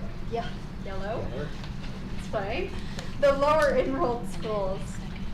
You'll see that we have some schools dropping in the 300s. Aspen, Foothill, and then Northridge and Orchard. And then you have your higher schools of Brookhaven. And I highlighted Cedar Valley just because, once again, the Briley Farms New Elementary is not open, so those students are potentially projected to be at that school until the boundary adjustment is approved. Crystal, can I ask a question? Yes. I noticed in the 2030 projections that you're not showing a change to, like, for example, Dan Peterson and Horizon. I get that they're not necessarily like the K-12 differential, but are we not anticipating that as we do have more students come in other areas that we would not see an increase in our special education students as well? Is that one just harder to predict? Yeah, with those, we don't have those in our model where we have move-up numbers because we don't have them in our model. We don't have them by grade. They're just Okay. all listed as self-contained. So we do, in that way, you know, our foreign exchange, our special schools, they usually, we just kind of keep consistent, but it's a small part. We probably could look at that and say, okay, let's do it by grade and start projecting like that. Is there a way for us to maybe look back over the past? I mean, I noticed that, I can't remember which page it was on, but like, I noticed that like, was it 729 that was like in 2022, 2025, and then there was another one somewhere else like in 2018, like it was like the exact number multiple times. But I'm just wondering, right, as we're seeing an increase, and like I know we've had concerns about the amount of students we've had grow in Horizon and A-Tech West, and they need their own facility. It's harder to predict those students because it's such a specialized service. So I'm just wondering if there's a way we can kind of, is there a way that we can break down and look back, as particularly as we talk about whether or not we're gonna have a special needs school in the South and whether we need to do that, if there's a way we can break that into clusters and show maybe growth and decline trends with that student population so that we can make sure that we have adequate facilities when we're doing one in the South, and that we can make sure that like we have the growth understanding in the West. Does that make sense? Yeah, no, that definitely makes sense. Okay. We could do that. Yep, thanks. Definitely do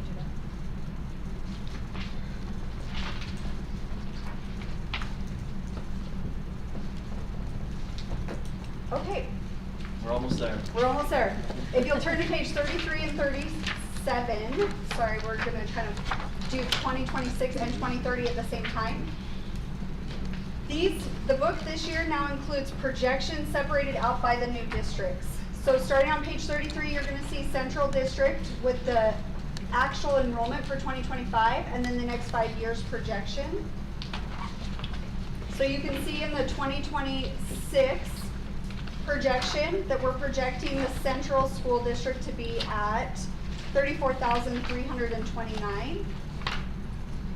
And then if you go to 39, page 39 and 40 through 43, this is the South District showing their total enrollment projected to be at 22,196. And once again, this is without your special schools. We have been doing some analysis to show exactly where their where their address is and pinpoint them so that we know about how many students will be entering in those Dan Peterson Horizon type schools for special schools. And then last but not least, the West, starting on page 45 to 49, their projection for 2026 is showing at 26,545.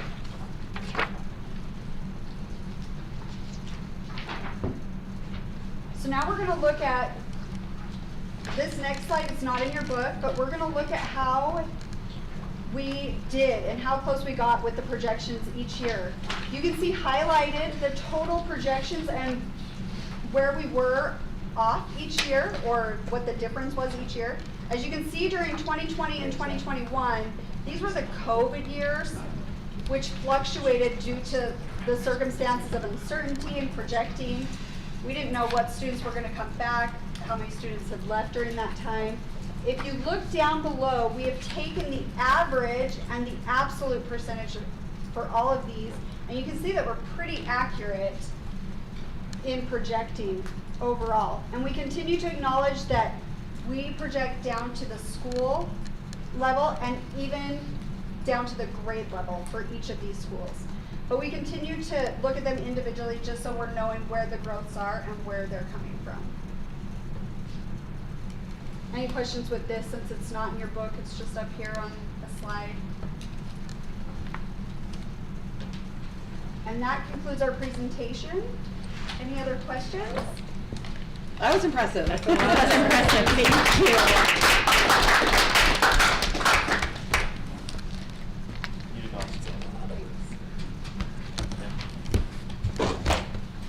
Okay, thank you, Crystal. First run through is awesome. Thank you, Jason and the team, for adding some additional clarity for the three new districts. I think some of those charts were very, very helpful and will be informative as new school boards start doing their work. And so thank you for adding some of those things to this book.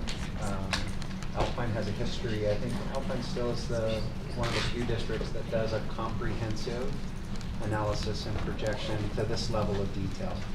And so just, if we know the students that we need to serve, it can inform the number of teachers who need to serve those students and the number of schools we need to build. So it's a great tool for board members in their stewardship as they represent those who elect them. So thank you to the team, and Julie, back to you. Okay, so we are adjourned until board meeting at 6 o'clock. Thank you.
And I'm going to call the board meeting to order. We're going to start off with the Pledge of Allegiance that will be led by Cammie Harper, and then our inspirational thought or reflection will be given by Matt Rowe.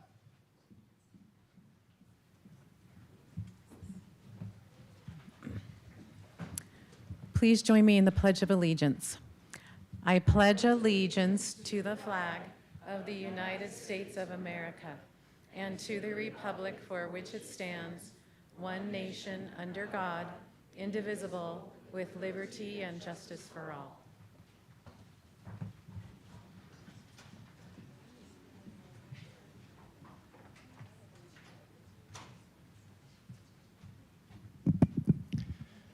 Hi, everybody. My name is Matt Rowe.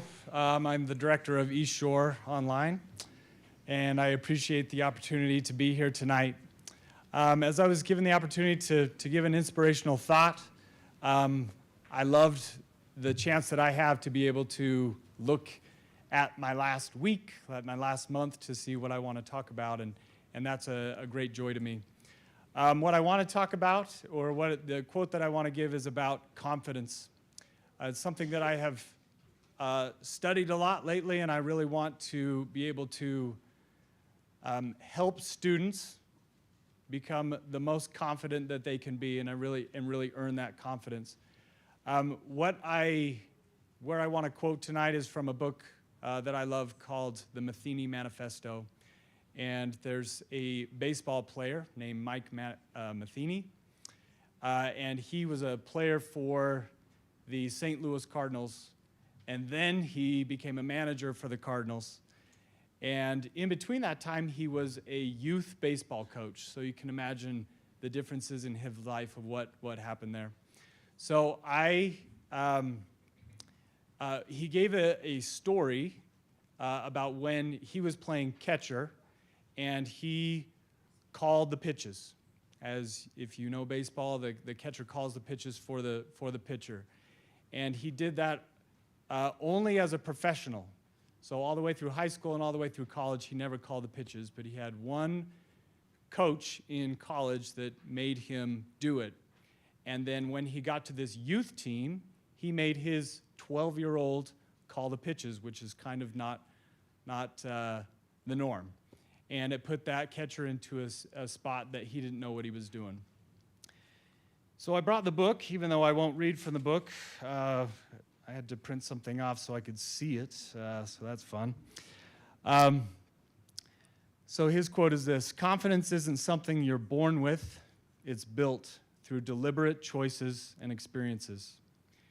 As a coach, and you can substitute any type of educator in there, teacher, any type of mentor, the greatest gift you can give a young person is the opportunity to own their decisions, even when they're tough or the outcome is uncertain.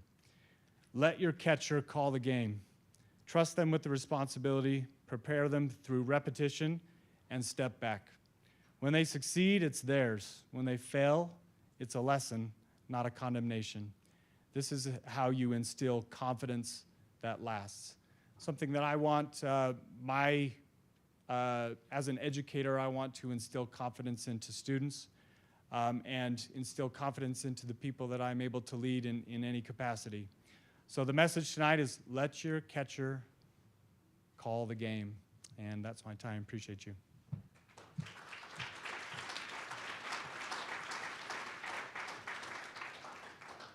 Thanks, Matt. We appreciate that.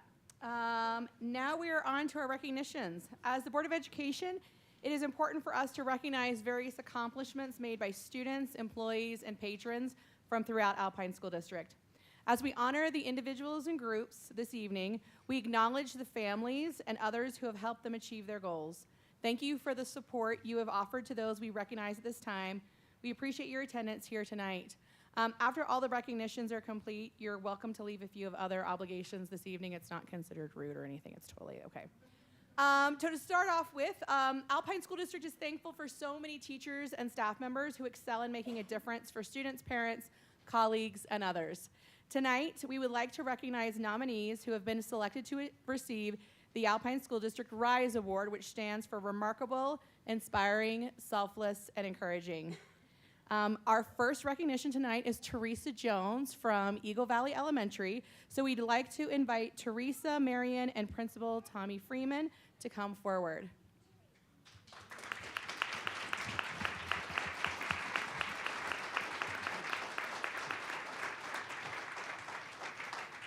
So Teresa was nominated by Marion Klein, who is a parent. Marion wrote, "Teresa goes over and beyond for her students. Just this week, my daughter said her teacher has a drawer with sweatshirts, so if students get cold and forget theirs, they can get one to use for the day. When my other daughter had her a few years back, she went through a hard time, and going to school was a struggle. Teresa always checked on her and made my daughter feel safe and loved." Thanks, Teresa.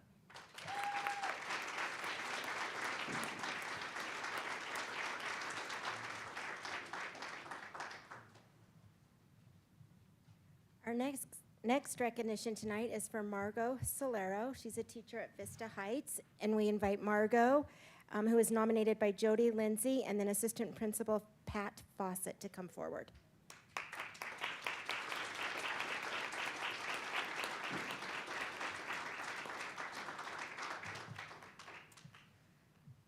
Jody wrote, "Margot puts her whole heart into teaching French at Vista Middle. Her classroom is fun, welcoming, and full of energy. She makes learning a new language exciting and possible for everyone. She spends hours preparing creative and fun lessons and organizing cultural activities like a cheese and bread degustation to give her students a true taste of French culture. She is outstanding, dedicated, and kind-hearted. Her students are truly lucky to have such a wonderful teacher." Thank you.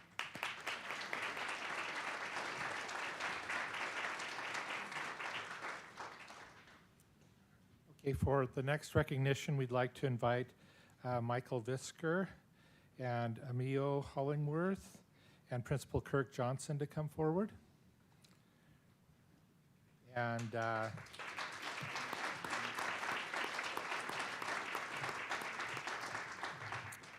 again, Michael's a teacher at American Fork High School and was nominated by Emilio Hollingworth, a parent.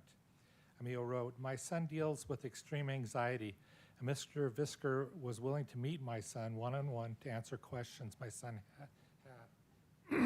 Mr. Visker suggested some ways for my son to be able to handle himself when feeling anxious. One suggestion was to temporarily not allow my son a hall pass for the next few weeks to help him stay in class. He was clear that it was not punishment, but a way to help him stay in class. My son agreed and felt heard and supported. My son came home feeling respected, and even better, he's succeeding in the class."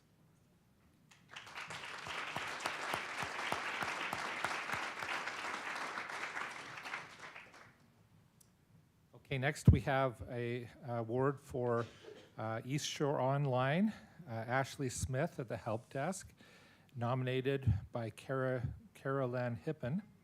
And we'd like to also invite Principal Matt Rowe to come forward.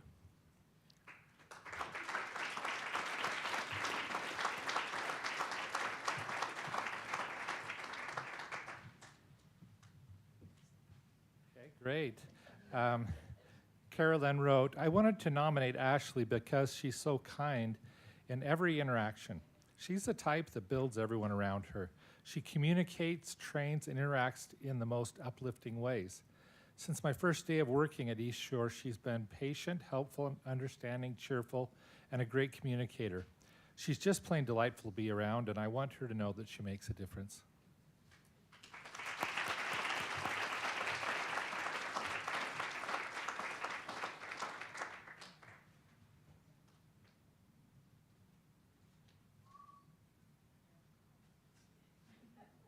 Sorry about that. I was just caught up in the moment of celebrating all these wonderful people.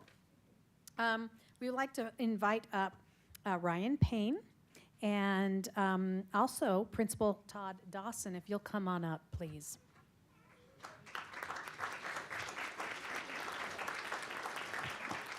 And Sherry Berry. Sherry wrote, "Ryan has been helping students of Lone Peak as a math tutor for 9 years. He shows up every day, steady and dependable, ready to support anyone who needs him. Students know they can count on him, and many regularly come looking for his help. He's patient and kind, even when several students are asking for his attention at once. Ryan often skips faculty gatherings because he's still with students, which means he doesn't always get the recognition he deserves. And we want to take a moment to thank him for the quiet but powerful impact he makes every day. Congratulations, Ryan.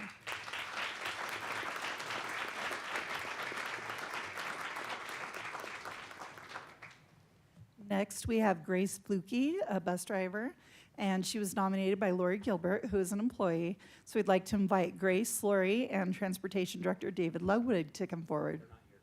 They're not here, just kidding. Well, I'm going to tell you about Grace. Lori wrote, Grace goes the extra mile to make the life skills students on her bus feel welcomed and loved. She bought them pillows to make their ride more comfortable. She always decorates her bus for the holidays and seasons to make it more fun for the kids. She has fun music playlists, and each day a different student got to pick the music. She was always so helpful and accommodating when my child was having a hard day. She would get off the bus to help him and encourage him to get on. She would walk him to the door when he wanted her help. She would fight for what was best for the student. She is a true gem. So thank you, Grace.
It's not very often that board members get to recognize their friends, and so tonight is special for me.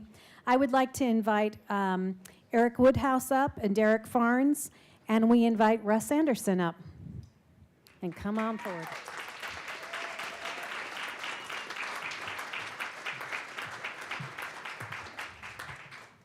Ladies and gentlemen, this evening we are honored to recognize Officer Russ Anderson for his years of dedicated service to the Alpine School District and the community of American Fork. Russ began his school resource officer career at the high school in September of 2008 and served there through January of 2019. And he remembers that time in his life as having a deep connection to students, and they loved Officer Anderson.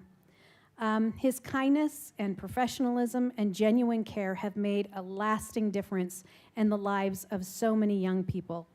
Beyond his daily work in schools, Officer Anderson has led the Citizens Academy for several years, bringing community members, including district office staff and board members, into a deeper understanding of law enforcement. His leadership of that program has strengthened partnerships and have built trust between our schools and police departments. And now he is going to be retiring from the police department, and we want to express our deep, deep appreciation for his years of service, his commitment to safety, and the compassion he has shown to everyone he has served with. Officer Anderson, thank you for your example, your heart, and the countless lives that you have touched. And we wish you the very best in your retirement. You truly have made a difference.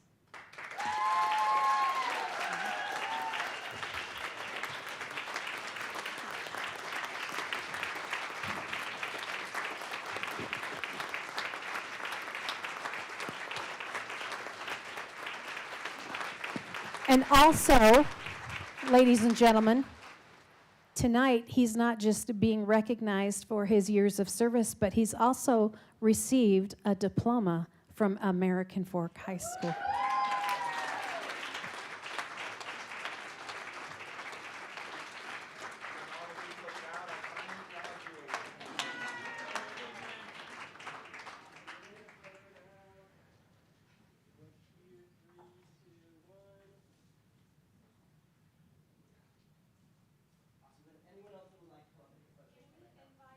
Can we invite the American Fork City mayor and those that are with American Fork City to come and stand in this picture with Officer Anderson as well?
Thank you, Officer. Finally, we do want to take just a minute to recognize some state championship teams that have brought a great deal of honor and respect to our district. Starting out with my own Mountain View High School, the 4A Boys State Cross Country Champions, Lone Peak. Sorry, there's like 5 of them, so let me do them all, and then we'll clap. Lone Peak, 6A Girls State Cross Country Champions, American Fork, 6A Open State Marching Band Champions, Lone Peak, 6A Scholastic State Marching Band Champions, and Pleasant Grove 5A Scholastic State Marching Band champions. Some kids have been very busy and diligent. Let's give them a hand.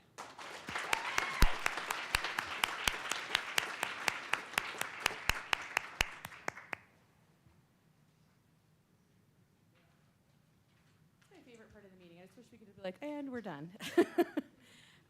We actually are going into a public hearing now. Okay. We declare the public hearing open for the potential boundary adjustments between Lehigh Elementary, North Point Elementary, River Rock Elementary, and Snow Springs Elementary. A sign-up sheet was available prior to this meeting to allow patrons the opportunity to speak. Those living outside of ASD and those who were unable to sign up before the meeting can submit written comments at alpineschools.org/schoolboard.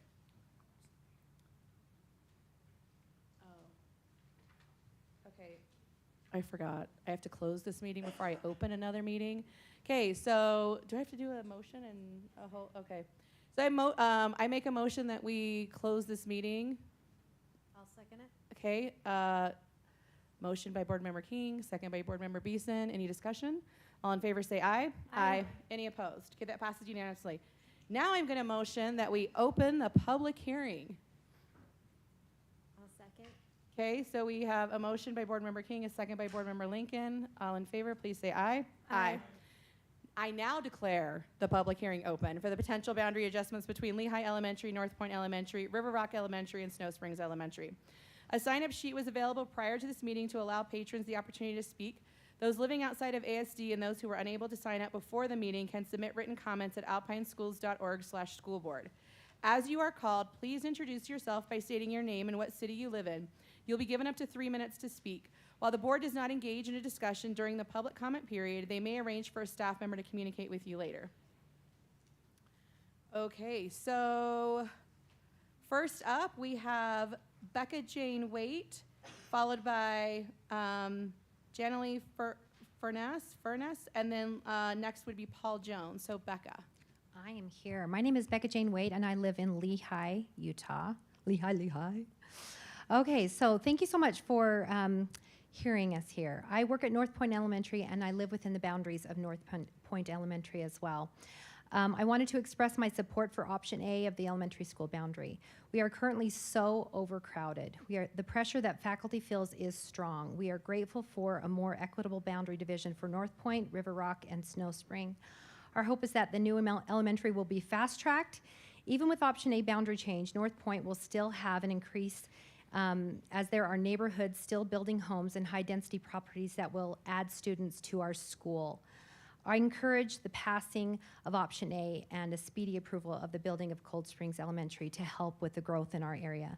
Although my 3 children have long since moved on from North Point Elementary, I remember wanting to attend all of the programs, all of the award ceremonies at North Point Elementary, and with the current student body, we are really having a hard time and trying to balance the amount of instructional time that's happening in the other school with also accommodating several performances so that parents can come, but we also don't have the parking, and it becomes a real stressor for the community and for the teachers. So I appreciate the boundary study, and I appreciate the boundary option A. That is going to be really helpful to our school, and with the hopeful speedy building of a new elementary school with the increase that's happening in our area, it will be wonderful. So thank you for your support and for listening. Appreciate it. Thank you, Becca. Next up, we have Janalee, followed by Paul, and then Candace Jones. My name is Jenny Lee Furness. I am the PTA president at North Point Elementary in Lehigh. Because of my position, I have been able to get to know the needs at our school. However, I am not speaking on behalf of anyone but me as a mom. For those who may not know our school well, I'd like you to imagine the feeling after a big Thanksgiving feast. We are full. We are bursting at the seams, and we are simply just cannot keep going like this without something giving. Over the last several weeks, I have spoken to many families across our school community, making sure I hear people's thoughts from every neighborhood in our boundaries. We all understand that the plan will not make everyone happy, But we do believe that we can meet in the middle and make decisions that are best for our children who will be affected. The current study makes sense based on how it is mapped. But even with students shifting from other schools, projections show that it will be just for a few years, and we'll be right back to the overcrowding we are experiencing now. That is not sustainable. We urgently need Cold Springs Elementary to move forward, breaking ground as soon as possible and opening by the fall of 2027. And we need an updated boundary study that includes this new school. I strongly ask that families slated to attend any other school than Cold Springs make their transition in the fall of 2026. But for students who will eventually attend Cold Springs, please allow them to stay at their current school until that building is ready, so they only have to move once. My own neighborhood has been the bouncing ball from Lehigh Elementary to Snow Springs Elementary to North Point Elementary to River Rock Elementary, and then back to North Point Elementary in just about 12 years. Some kids adapt, but for others, it is truly devastating. I personally would like to stay at North Point. We have fought to get crossing guards and other safety options in place. I do not want to add another bounce to our already long list we have. I approve option A. Let's open this new school, get a new study done, so many of these children only have to move once. We can make things work 1 year if it means a long-term stability for many of these kids in our community. Thanks for your time and consideration. Thanks. Next up, we have Paul Jones, followed by Candace Jones. Thank you. I'm in the North Point boundary. I just want to draw attention to the primary goal of the schools is to educate our children. It's so crowded. There's a lot of time lost as children move from place to place. The lunches, so on and so forth. The point being, it's hard to educate our children because it's so crowded. It would be best if we can reduce that significantly, but for now, this is a good step in the right direction to reduce the class sizes, well, to reduce the amount of kids in the building so that the education can be optimized the best way. There are a lot of other things that would be nice if there were less people, but the real key is the education of our children. So that's all. Thank you.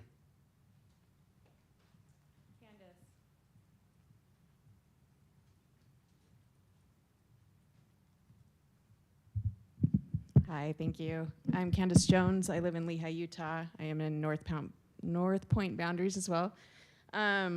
Couple of things. First of all, this boundary study shows that we have a huge amount of students. Even with adjusting the numbers, we're putting 3 schools at 900 to 1,000 students. The board has focused on a lot of closing schools that are under 500. I would ask the board and the future boards to consider what happens when we reach over 800 students. Like, how does that impact a student's education? I know that one of the things that has been defined as success with this school board split has been to make sure that the students aren't feeling it. And I'm here to tell you that the students are feeling it at North Point. My own child is in the ALL program, and there are 8 classrooms that have been moved out into trailers. There is 31 students that are in 6th grade crammed into a little trailer classroom. And if you were to go in there, you could see exactly how this is impacting their ability to have a great experience this year. Their teacher is fantastic. Our teachers are fantastic, and they are doing all that they can. But because of this overcrowding and because we're adding more and more trailers, it does make an impact on these children. Not only that, our Christmas Sing was canceled as far as being able to have parents come. That impacts my family. We've been advocating this for a couple of years. This should have happened 2 years ago, this boundary study. So I would ask that not only is this boundary study an indication of the need of building Cold Springs, which I know this board perhaps doesn't have that jurisdiction, but to make sure that that gets communicated to the new school boards that are coming in place. Because that takes in 600 students that would be able to fulfill a whole nother elementary school. Lastly, I asked for current numbers. North Point is at 1,124. River Rock is at 916. Snow Springs is at 719. Again, look at the point that we're closing schools that are less than 500, but we're not making any action. You are making action, I apologize, but thank you for making the action to look at how we can alleviate this overcrowding that is in our area. And I thank you, and I do appreciate the map that was proposed because I think it is a good temporary solution to being able to allow our students to have a great experience. Thank you.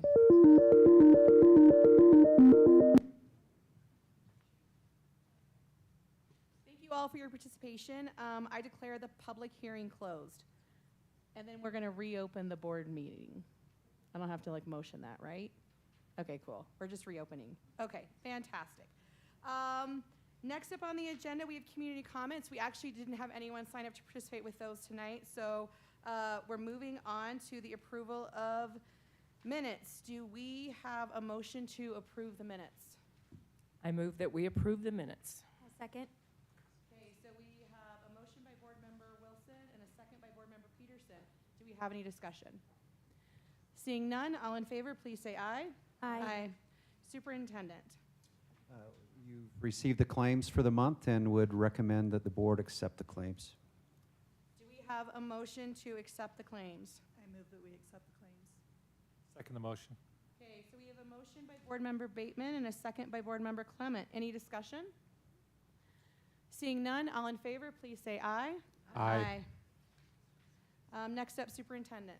Routine business items that are included for the public. This includes a summary of budget transactions, revenues and expenditures, summary of our Alpine Foundation's work, report on personnel hiring and releases, a report on LEA-specific licenses, and then a couple of schools that needed amendments to their trust land plans.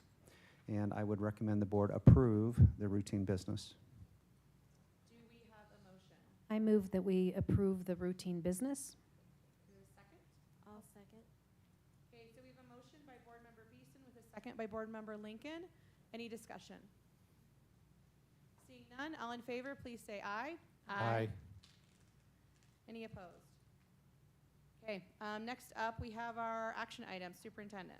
We have two action items tonight for the board to consider. The first is our annual comprehensive financial report, or ACFR, and we reviewed that in detail in the study session. Thanks to Jason Sundberg, our business services team, for their work.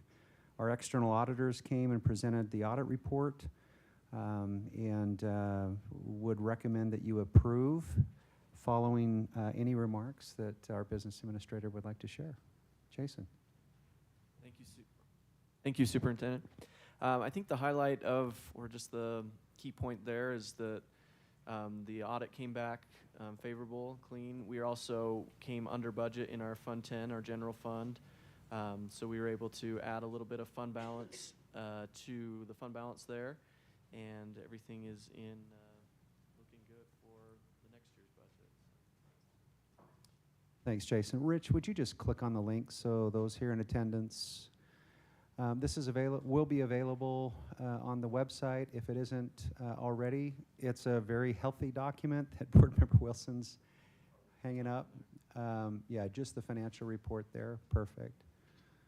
And you can find this on business services. If you go to Alpine's website under departments, you'll see this, as well as there's just a tremendous amount of resources there that highlight some of the great work done by your team. Great, Oh, I just have a point of clarification. Should we be making a motion to approve the ACFR or to accept the ACFR? Okay, so do we have a motion to approve the ACFR? I move that we approve the FY25 annual comprehensive financial report. I'm not going to try to say ACRF, but that's my motion. Thanks, Mark. Okay, do we have a second? I'll second it. Okay, so we have a motion by Board Member Clement, a second by Board Member Beeson. Any discussion? I just want to say how impressed we are once again at how much of our resources are pushed into the classroom and how much is invested in people, our teachers. And once again, I think the number was like 89. It was a very high number. And I think that we also see the results of that in our graduation rate, which is 94%, higher than the state average, higher than the national average. And thank you for getting those resources to our classrooms. I wanted to also jump in and just say I was impressed with our attendance rates, which were up around 96%.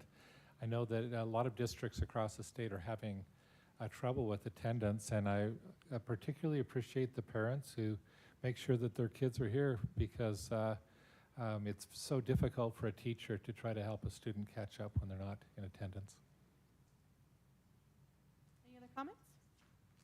Okay, seeing none, all in favor of approving the FY25 annual comprehensive financial report, please say aye.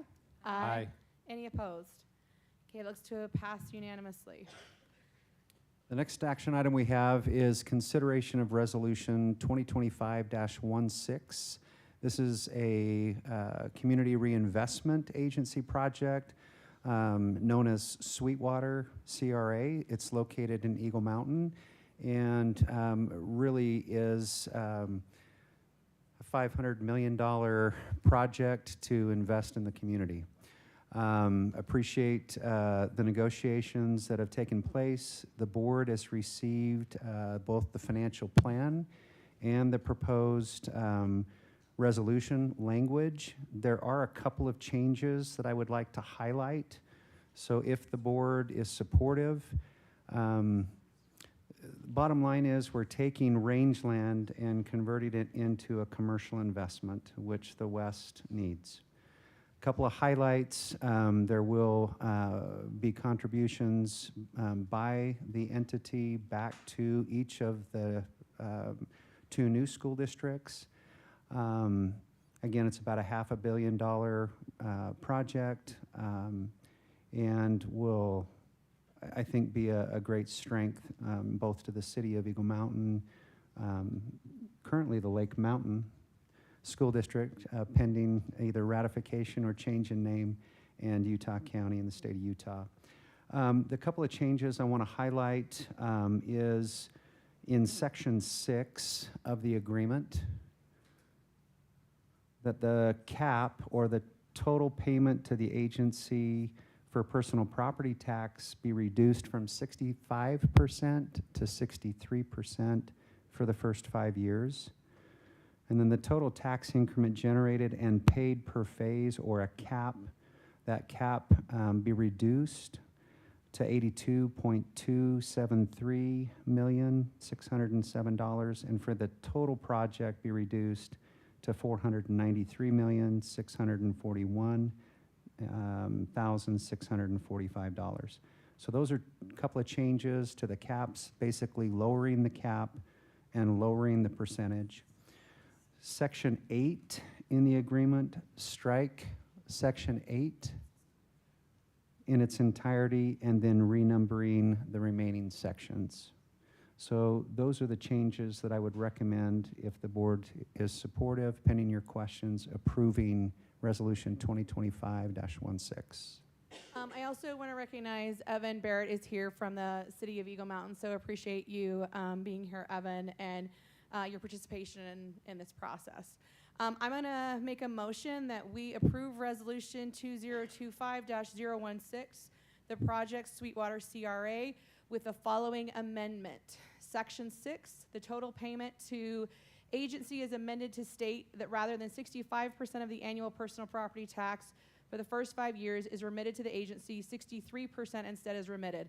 Additionally, total tax increment generated and paid to the agency is amended so that instead of a per phase not exceeded total of $83,583,512, the amount should be $82,273,607, and instead of a project-wide not exceed total of $494,001,073, the amount should be $493,641,645. Additionally, Section 8, no impact fees to be removed from this agreement, and Section 9, pilot payments become Section 8, and so forth. That is the motion with the amended language. Do we have a second? I'll second. Okay, so we have a motion by Board Member King and a second by Board Member Lincoln. Any discussion?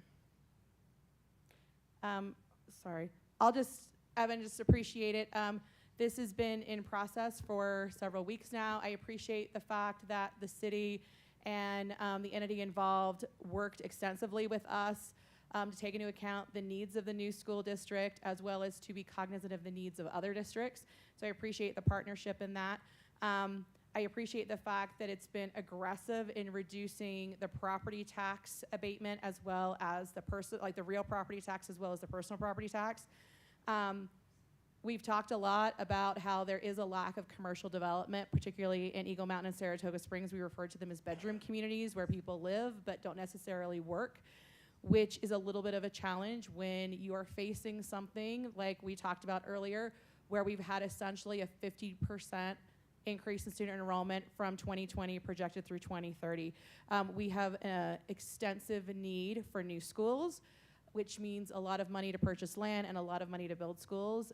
This is a partnership that we very much value and appreciate, that the city and the business entity have been willing to work with us to make sure that the needs of our students, our employees, and our families are a priority. So I appreciate that.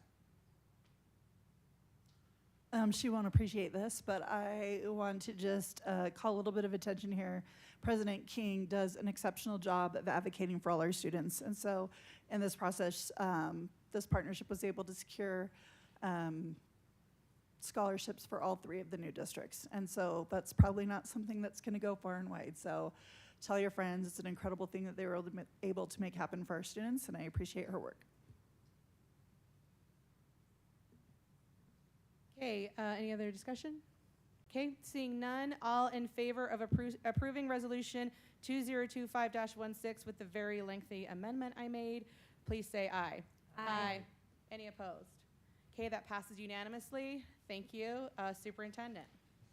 Okay, thank you. We've got a few policies. I would invite our legal counsel, Craig Brinkerhoff, to come up.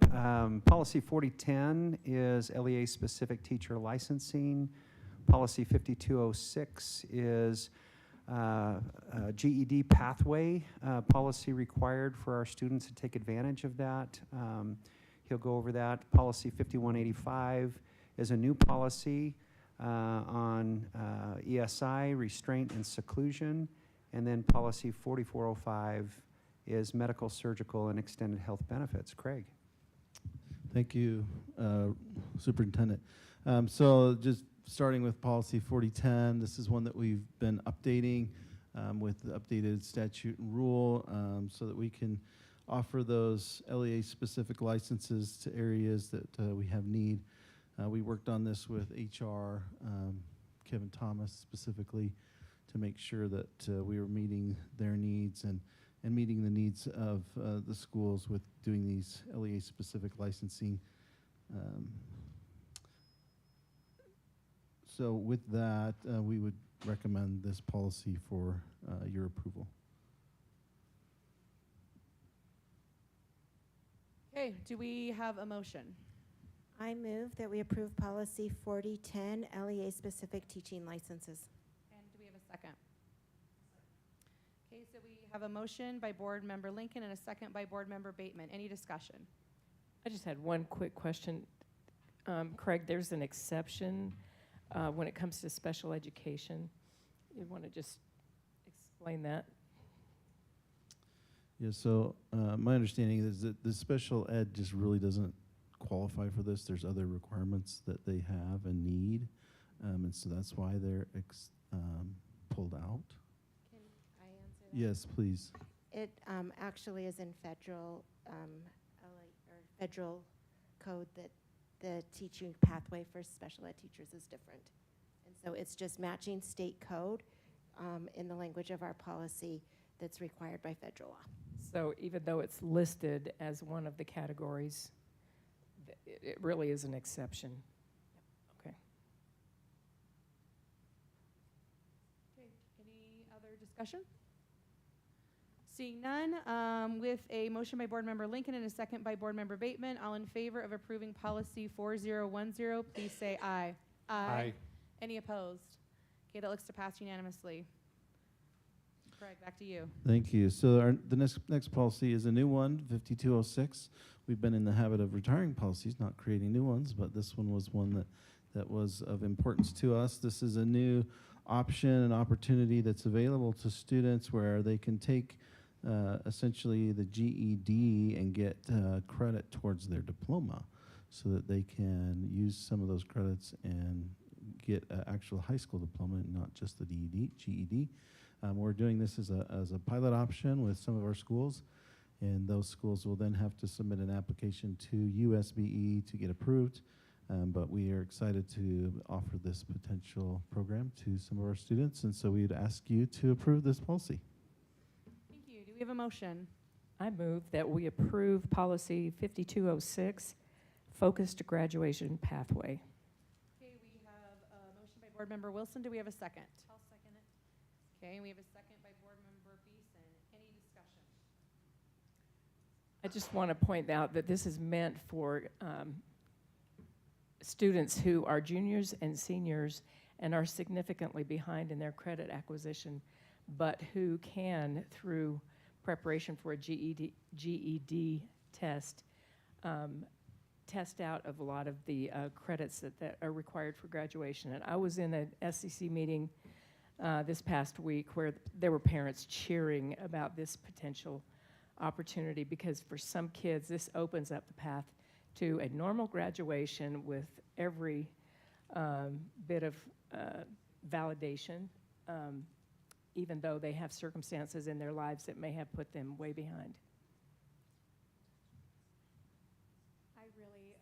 I don't know if my microphone's working. I just got to get really close. Okay, this feels weird.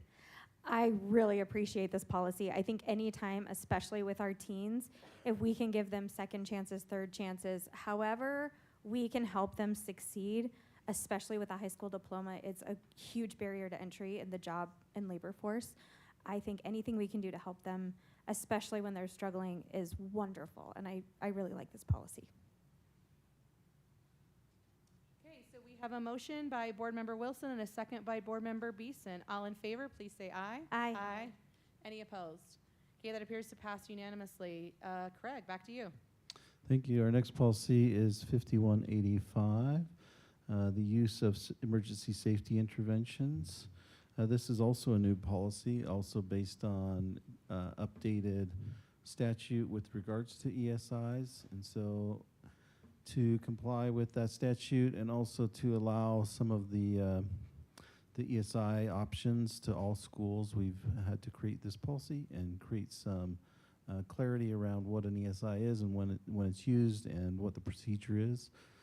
It's also to help alleviate some of the concerns in our schools about ESIs and what they all entail and what's allowed and what's not allowed. So we've tried to provide that clarification in this policy. I believe you guys saw this one last month, even though I wasn't here. One of the things that was asked for is that we put citations next to all the different areas within the ESI, and so we've done that. We've cited to all the different areas throughout the policy where it references to statute. And so we believe that this one's now ready for your approval, and we would recommend it for your approval. Thank you. Do we have a motion regarding policy 5185?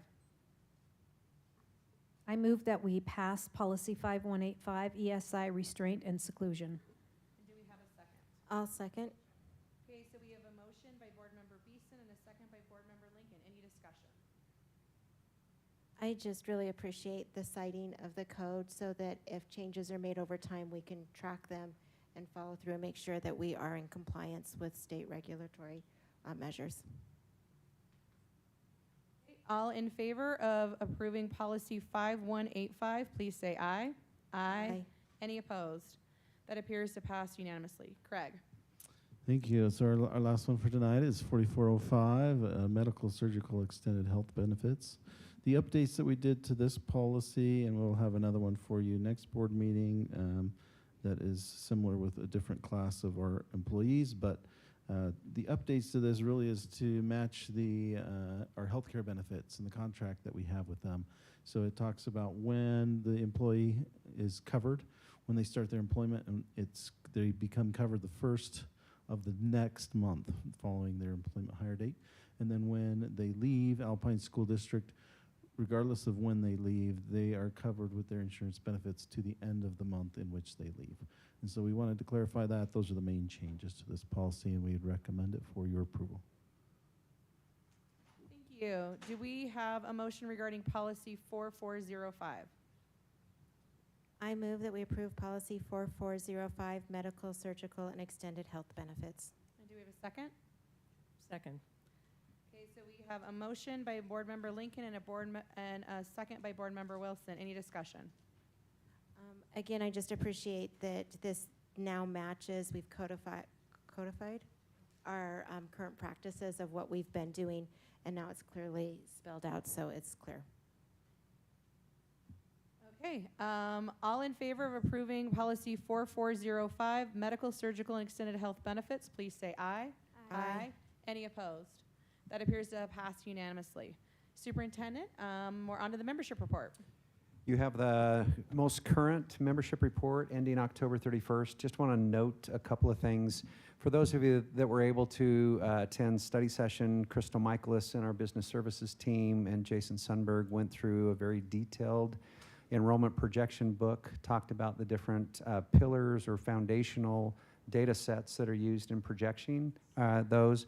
This is actual comparison data from October 1st to October 31st. And then it compares in the far right column the projection versus the current report. A couple of things I wanted to note. Liberty Hills in Lehigh had the greatest differential from October 1st to October 31st. They were plus 13 students. At our junior high level middle schools, Lehigh Junior had the greatest differential from October 1st to October 31st, plus 14 students. Two of our high schools had the same differential, Cedar Valley High School and Orem High School. They were plus 13 in 1 month. And then one of the questions that came up in our study session about Dan Peterson, our special school, I just wanted to note the 2024 data versus 2025, Dan Peterson was plus 18. So I know that was a question about growth and that we don't do projection on our special schools. We talked about why. But when you look at this report and you go down to the special schools, you look at Dan Peterson, there are 18 more students this year than last year. So there is significant growth at those special schools. Thank you for that, Superintendent. Appreciate that. Next up, we have board member and superintendent reports and information items. Just a reminder to our board for your master board certification and getting that done before December 10. I've sent a few reminders, but just it'd be great, and our business administrator and our superintendent as well. That'd be great for January when we're up at USBA. Also, I just thought it was so great tonight to be able to recognize Russ Anderson. And I wish a lot of the districts throughout our country could see the amazing relationships that we have with our police force, our local police officers. And it really is such a wonderful thing that they rub shoulders with our kids, and our kids act differently. And they teach classes at our school. And he's been spectacular. One of the things that many of our cities offer is the Citizens Academy. And if you haven't heard of it, you can go down to your local police department and even ask if you can participate in one of those. And you have officers for 6 weeks. Is it 6, Eric? I can't remember how long we did it for. Is it about 4? 10? It was 10? Wow, that flew. 10-week course, and you get to sit with these officers, and you learn so much and have a greater appreciation for everything that they do. And so I'm just grateful that Alpine School District really does honor our relationship that we have with our SROs. And that's important to us, and we feel that they make a huge difference with the kids in our community. So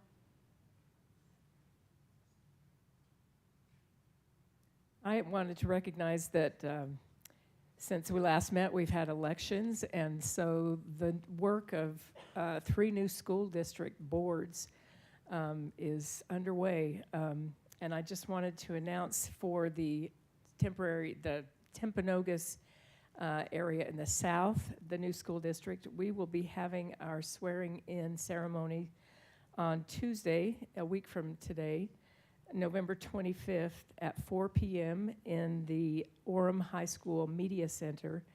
That's going to be a small family and friends swearing-in ceremony, followed by our first board meeting at 5 p.m. in the Orem High School Little Theater, to which our public is invited. I know that we've waited for this for a long time, and some things are in limbo while these boards take place and take their oath of office, and this is an exciting time. So invite those in the south area to participate.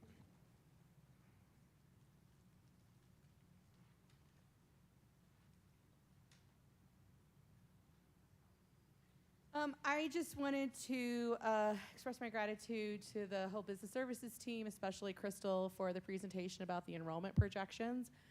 It's one of my favorite days of the year, and I appreciate all the work that goes into it, the detail behind it, and how intentional it is about making sure that we can predict and look at information and make the best estimates about what we're seeing coming, whether that's a decline, a stability, or growth, so that boards can make informed decisions. So I'm just incredibly, I know that is a very extensive project, and I'm just incredibly grateful for the work behind that. I also wanted to give a shout out to Derek Farnes and Eric Woodhouse. We're in the midst of 3 boundary studies, and that has meant public hearings, lots of public comments. It has meant, open houses. It has meant maps in the backs of cars and easels and all kinds of fun things. I just want to recognize that there's a significant amount of work that goes behind that there are committee meetings and discussions and principal meetings and parents and community members, and I just appreciate it's always a challenge when you do a boundary change, and the greatest challenge is everybody loves their school. And it's the greatest problem to have, is that nobody wants to be moved because they love their school so much.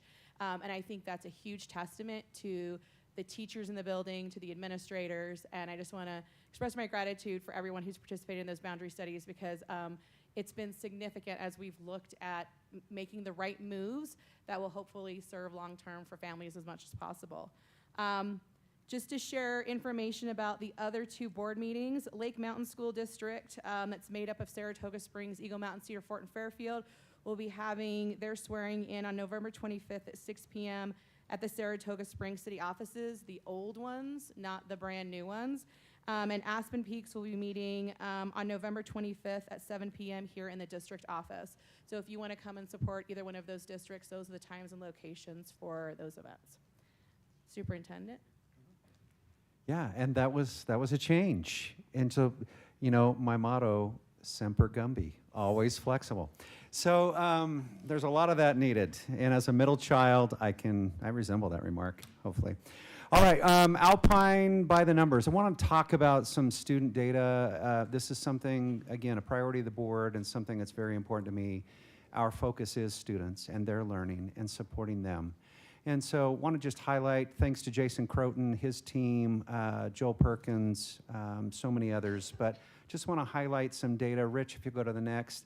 This comes from our CCC survey. Students can choose to participate or not. If you go to the next slide.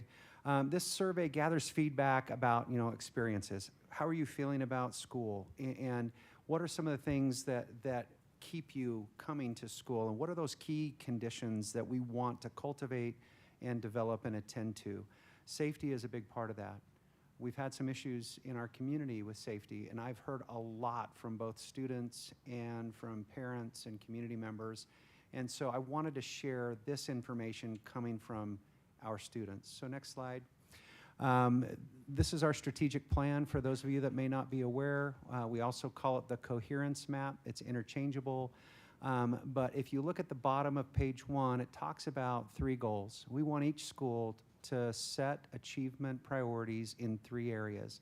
A student-wide achievement goal, a student group or a subset of the students at that school, an achievement goal that we can hold ourselves accountable to help our children learn at their highest levels. And the third thing is a student connection goal. That's where this CCC survey comes in. And it's more than just connection peer-to-peer or adult to student. It's about connecting with content and the passion and the inspiration that comes from being excited to learn every day coming to school. So here's the scale on the left in the elementary schools. Anything basically 4.0 and higher is a good score. If you look to the right, we had 63% of our students participate at the elementary level. Every score is 4.0 or higher. I'm very pleased that our students are saying in these areas we're doing pretty well. However, there's a couple of things. Go back, Rich. I just want to highlight, and again, I think this is something in our community this fall. September was a rough month. It just was. It was hard on all of our teams, our families, our teachers, our counselors, our professionals that support. And safety is the lowest score here. So there are some things I think we can do to improve that. And we're going to talk about more in future meetings about that. So go to the next slide. I wanted to highlight both an opportunity to improve and then something that we want to sustain that's really good. So again, going to safety, the lowest score, 3.61 in the average, was I feel safe to share my thoughts in class. What would it look like if every student in every class felt safe to share their thoughts on any topic at any time with their peers and their teacher and an aide or whomever? If that was a 5.0, that would be pretty remarkable class. And those classes that you have attended, that you have felt that completely safe to share and engage, you know what it looks like. How would it be if every class was like that? So we have some work to do here in that area. But I want to celebrate a high point. It is important to include people who are different than me. 98% of our students say, I see someone and I need to include them. That speaks to our parents, our families, and the human beings we have in this community. I'm really, really proud to see such an amazing score about caring for others. Next slide. Again, opportunity to improve. When life is hard, I stay strong. Some of us, when we're dealing with hard things, we're not as strong as we want to be or would hope to be. 88% of our elementary schools said they scored a 3 or higher. The total score 3.82, again below that 4.0 benchmark. We have some opportunities to build resilience and strength in our students. And I know as teachers, as leaders, that's something that we strive to do, is give them examples and tools to help stay strong when things are hard. But I want to celebrate also. I try to help other people feel better when they are sad, angry, or upset. You know, we had a tragedy at Canyon View Junior High this year, and I was on the phone with the principal, and this was the day after that, and it was particularly a rough day. We chose to have school. And I was on the phone with the principal, checking in, and he said, Superintendent, I need to pause for a minute. There's a student that I can see out my window that's sitting by themselves, and I'm worried about them. And then he said, wait. Another student came and sat down and put their arm around that student. That's what this score is about. I try to help other people feel better when they are angry, sad, upset, or dealing with a horrible tragedy. 94% of our students say they help others feel better when they're experiencing difficulty and challenge. So super proud of that. Secondary is the next couple, I think. Again, 3.5 to 4.5 is where we're going here. Instead of a 63%, 51% participation. Again, some really good scores, but opportunity in the connection piece.